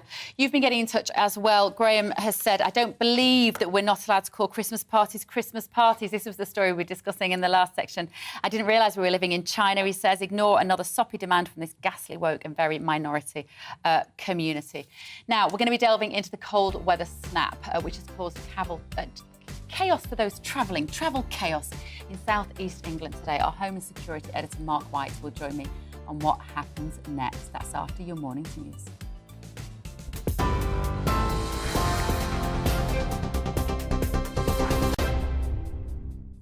Good morning, it's 11:32. I'm Tamsin Roberts in the GB newsroom. Well, in the last half an hour, police have confirmed the death of 3 boys who were pulled from an icy lake in Solihull yesterday afternoon. Police say the children, who were 8, 10 and 11, were in cardiac arrest when they came out of the water at Babs Mill Park in Kingshurst. A 4th boy, aged 6, remains in a critical condition in hospital. Children were reportedly playing on the ice and had fallen through. The West Midlands Fire Service says the search of the lake is continuing to establish if anyone else fell into the water, after reports that as many as 6 may have been involved. Yellow warnings of ice, fog and snow are still in place for much of the UK, causing widespread travel disruption. There are delays across the railways, with southeastern trains telling people not to travel. Gatwick and Stansted have reopened after closing their runways yesterday, although delays and cancellations to flights across all UK airports are to be expected. The Met Office says overnight frost is expected until Friday. Britain's economy grew between September and October, but has still shrunk over the last 3 months. Figures from the Office for National Statistics show a 0.5% increase in GDP in the month.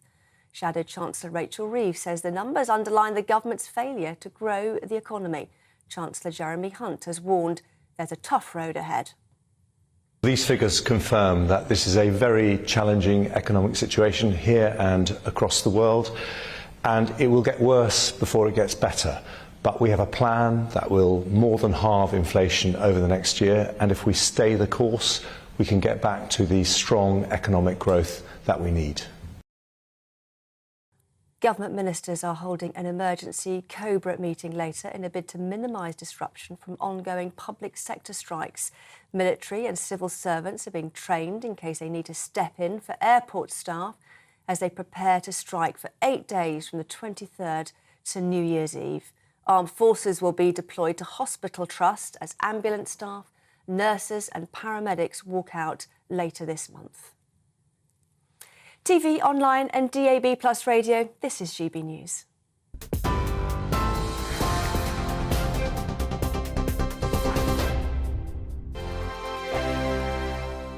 Monday to Thursday, 9 p.m. till 11 p.m. Join me, Dan Wootton. I'll bring you the sharpest takes and hottest debates. Do you not believe in prison? I don't believe in prison. I'm completely stunned. I guarantee you there'll be no spin, no bias, no censorship. I actually was personally quite offended by it. And no reason to go to bed. So I guess they've always been quite woke. That's Dan Wootton tonight on TV, radio and online. Monday to Thursday from 9 p.m. till 11 p.m. on GB News. The People's Channel, Britain's news channel. Every morning from 6 o'clock, we'll wake you up with GB News Breakfast with all the stories you didn't know from the night before. So whether it's serious news, entertainment or your own views from all over our great nation, we're here to kick off your day with a smile. The national media should be reflecting and reporting what's happening here. You will notice the northwestern accents. Whether you're with us on TV, radio or online, every morning it's breakfast from 6 a.m. Hope you can join us. Join me every Sunday at 6 p.m. for Gloria Meets. In exclusive interviews, I'll be finding out who our politicians really are and what they really think. It's something that you would never want anyone to suffer. I didn't know what channels there were. B, I didn't think I'd be believed. I must have weighed about 7 stone and I'm 5'8". My instincts was to sort of cover this up. I mean, clearly that was a mistake. Join me every Sunday at 6 p.m. on GB News, the People's Channel, Britain's news channel. Hello there, it's Eamon Holmes here from Breakfast on GB News. We're not just on your television and your screens, you know. We're on DAB plus digital radio, so you can listen to your favourite shows on the move. If you've not yet listened to GB News Radio, it's very simple. We're on your radio player and TuneIn apps, on your smart speaker, phone or tablet, or online at gbnews.uk. Take us with you wherever you go. GB News Radio. You never have to miss a moment of the People's Channel. My name's Tom Harwood and join me 9:30 a.m. every weekday for The Briefing, your one-stop shop for everything you need to know about what's going on in politics today. I wonder if this is a deal that might need to be like the biscuits in this factory, twice baked. Is there not an opportunity here to win out against the extremes? Tom Harwood, GB News. What are you going to do about it? Things should have been done differently, and they certainly are being done differently. Don't miss it. The Briefing with me, Tom Harwood, 9:30 Monday to Friday on GB News. Hello, I'm Simon Evans. Join me on GB News for Headliners at 11 p.m, where I'll be joined by two of the country's top comedians as we take a look at tomorrow's newspapers tonight. If it's a big story, we'll be covering it, I guarantee, but we'll also have some fun along the way. That's GB News Headliners at 11 p.m. We won't put you to sleep, unlike some of the other pay-per-review shows out there. So join us, 11 p.m, 7 nights a week.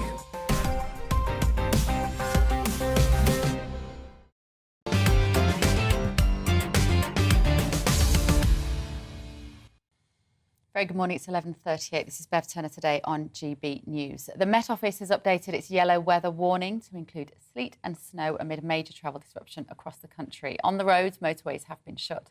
Stansted Airport has been forced to close its runway.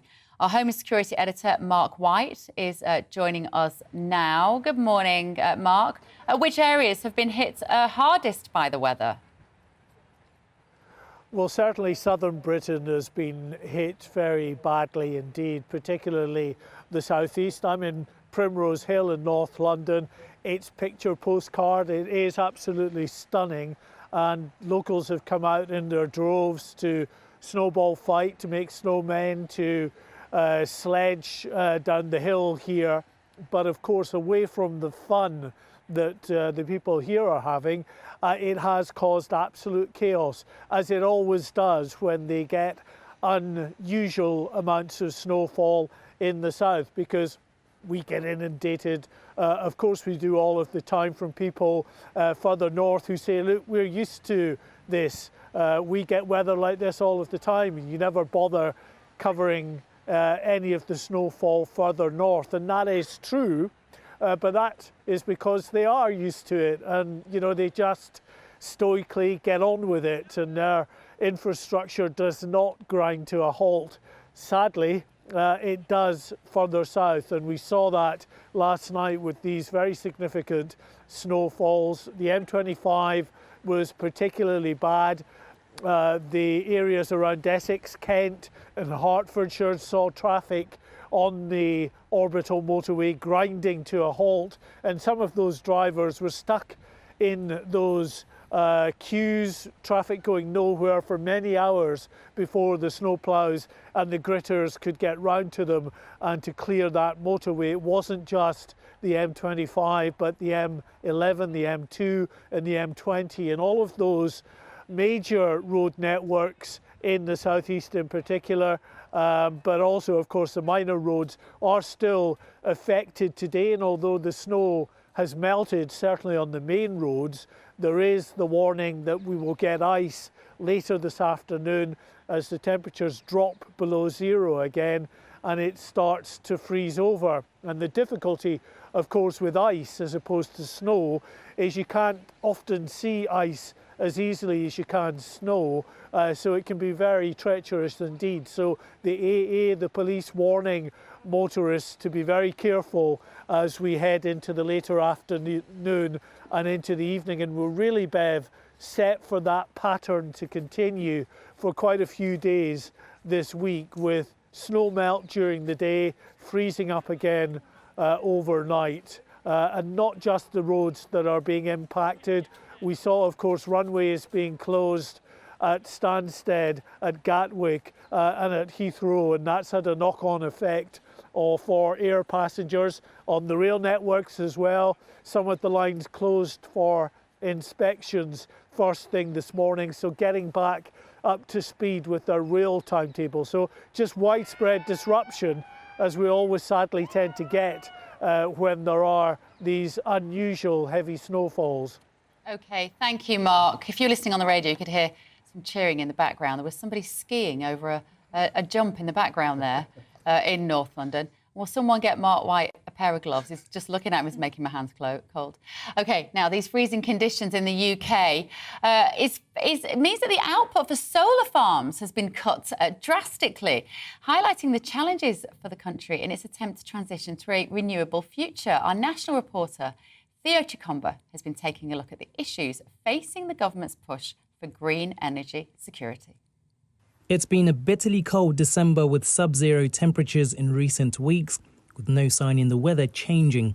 As momentum behind renewables increases, will they be able to handle temperatures and conditions like we're seeing today in the future? Well, it's not renewable, it's unreliable. And it's very unreliable now that there's no wind, no sun, and just the usual amount of hydropower. So the result is that the national grid's margins are tighter than before, and they've said they're not going to do any blackouts, and they've said that they may or may not mobilise their forces to pay you money not to use energy. But all of this is a pretty sad place for us at the end of the first fifth of the 21st century. Now, we all need power to heat our homes and keep the lights on. But the question is, as we're becoming less reliant on fossil fuels, what's the answer when we have freezing temperatures, as we've seen in the last few weeks, and we're expecting to see in the next few weeks and months ahead? Wind turbines and solar panels are just a few examples of renewable sources which produce green energy, part of the government's target to reach net zero by 2050. Supporters of this policy argue they are sustainable for the future. The focus has to be renewables in whatever guise they come in. And you can look at places like Costa Rica. You wouldn't think they're sort of top of the economic pile, but they're around about 99% renewables. They don't use gas and oil. It's gone. So I think it's the direction. It's how you face, and that's what the problem for the government is. Which way does it want to face? And I think half of it wants to face one way, half of it wants to face the other. And really, we're standing still. While cold temperatures aren't new, meteorologists say what we're experiencing is an extended period of calm and cold weather. It's the perfect storm in some senses, calm air, no wind to turn those turbines around, and actually where you've got snow cover, where the snow cover's covering solar panels, that's a double whammy. No real sign of stronger winds, A, to turn the turbines around, and B, to bring milder Atlantic area. And we're stuck with pretty stagnant air for several days to come, which is not ideal for people trying to keep warm and not ideal for energy companies either. As temperatures are set to plummet over the coming days, the National Grid says it expects there will be sufficient supply to meet the high demand. But in years to come, will renewable energy sources be able to match what's needed to power our homes during the coldest periods of the year? Theo Chkomba, GB News. Right, I'm back here at the desk to talk to my guest this morning, lawyer and broadcaster Andrew Eborn and former detective at Greater Manchester Police, founder of the Maggie Oliver Foundation. Maggie Oliver. Right, this story about a virtual Christmas, Andrew, we touched upon it already, but I have no time for it. I want to see my family this year. Isn't that right? We've been locked down for so long. We desperately need to get together, even if it's sometimes difficult meeting families and stuff. And that's the problem. What they're saying is that the disruption with the weather, the yellow warning. Every time I think of that, I'm always told as a child, never eat yellow snow. And so it always sort of, I'm not quite sure what the message is there. But the yellow weather warning. Good advice. It was there. It was glorious. And there's two sides to this, isn't there? It is glorious seeing Primrose Hill. I live very close to that, and wonderful, picturesque. At the same time, there are people who are suffering burst pipes and going through absolute nightmares as a result. So this is the headline news, isn't it? We've got the strikes going on, so you can't go away anywhere. Don't get sick because there are going to be nurses on strike and so on and so forth. And you can't travel anywhere. So the virtual Christmas is what they say. Is, in the words of Dad's Army, we're all Zoomed. Oh, we're very good.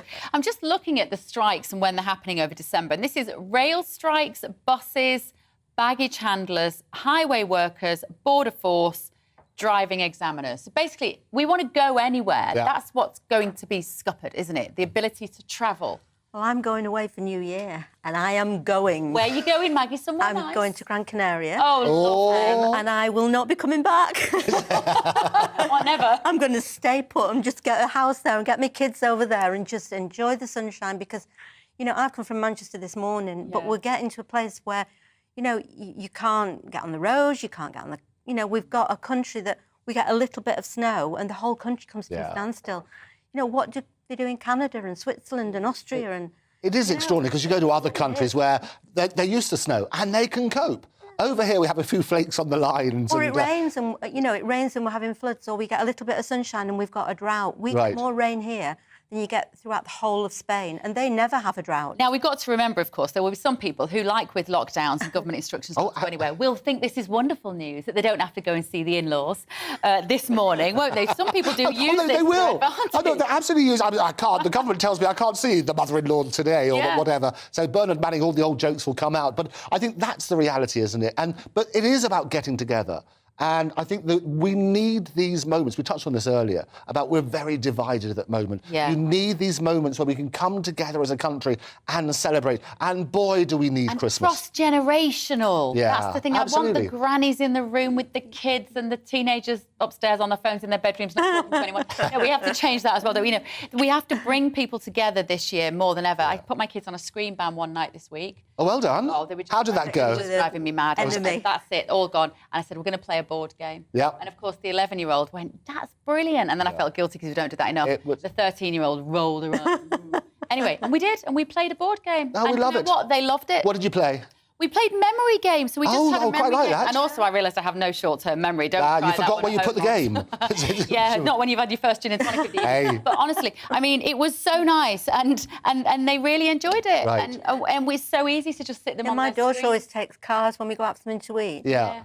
I don't really want to play anymore, but you know, you have to, don't It's you? great. Make the effort. Or Monopoly. And those Monopoly causes more family rows than anything, I can tell you. I used to go on for days when I was, absolutely. You know, learning to add up and you know, all those. You know, our brains are going to be dying because you have a sat nav now. You know, you don't follow a map. You don't add anything up. Snapchat video, 2 seconds, 2 seconds, 2 seconds, 2 seconds, 2 Flick seconds. through. And I thought these kids need to use their memories. Maggie, what's this story about the first public parole hearing in the UK? Explain this to us. Yeah, it's quite a serious one. There's a guy called Russell Causley who faked his own death after he killed his wife. and he went to prison, and he was released, but he was taken back in. Now, parole hearings are normally in private, so they go on behind closed doors, but this is the first public one.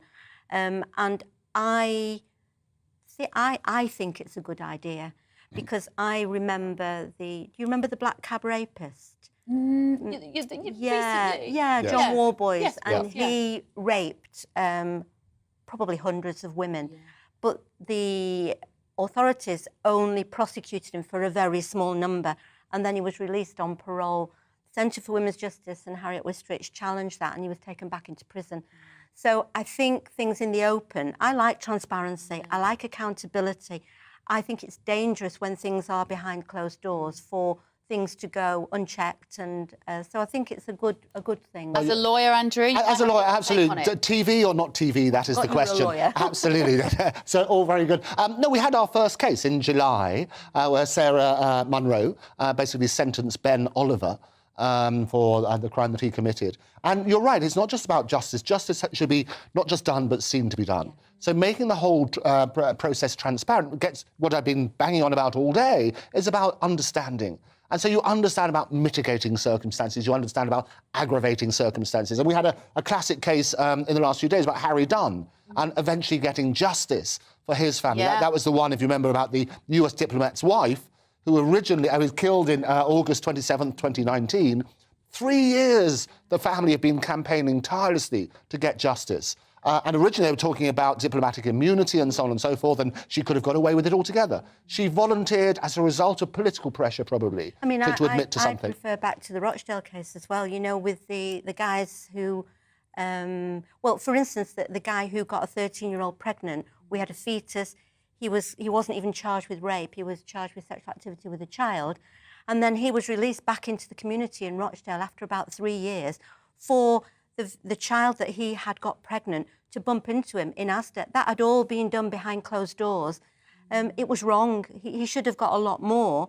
But had that been in the public arena, that never would have happened. So for me, I am all for transparency and openness and discussion and debate, because the courts and the criminal justice system is what we as a country need. Yes. And we need a working one that is transparent. And at the moment, family courts are all behind closed doors. And the horror that goes on in those places is never challenged because we don't know about it. And that's the point. You have to have, it's about understanding. Yeah. And the more that people can understand, and actually that way you'll avoid the sensationalist headlines. Yeah. They only got this for this. Well, there are mitigating circumstances in certain cases, and every case is different. Do you apply that, Maggie, as well to those who are accused of sexual misconduct, retaining their anonymity? You know what, I've been asked that. Complicated, yeah, isn't it? It is a complicated, but I do believe in innocent until proven guilty. And I look at, the high profile. So say you think of Cliff Richard, and with the BBC filming him, he will never let go of being accused of being a paedophile.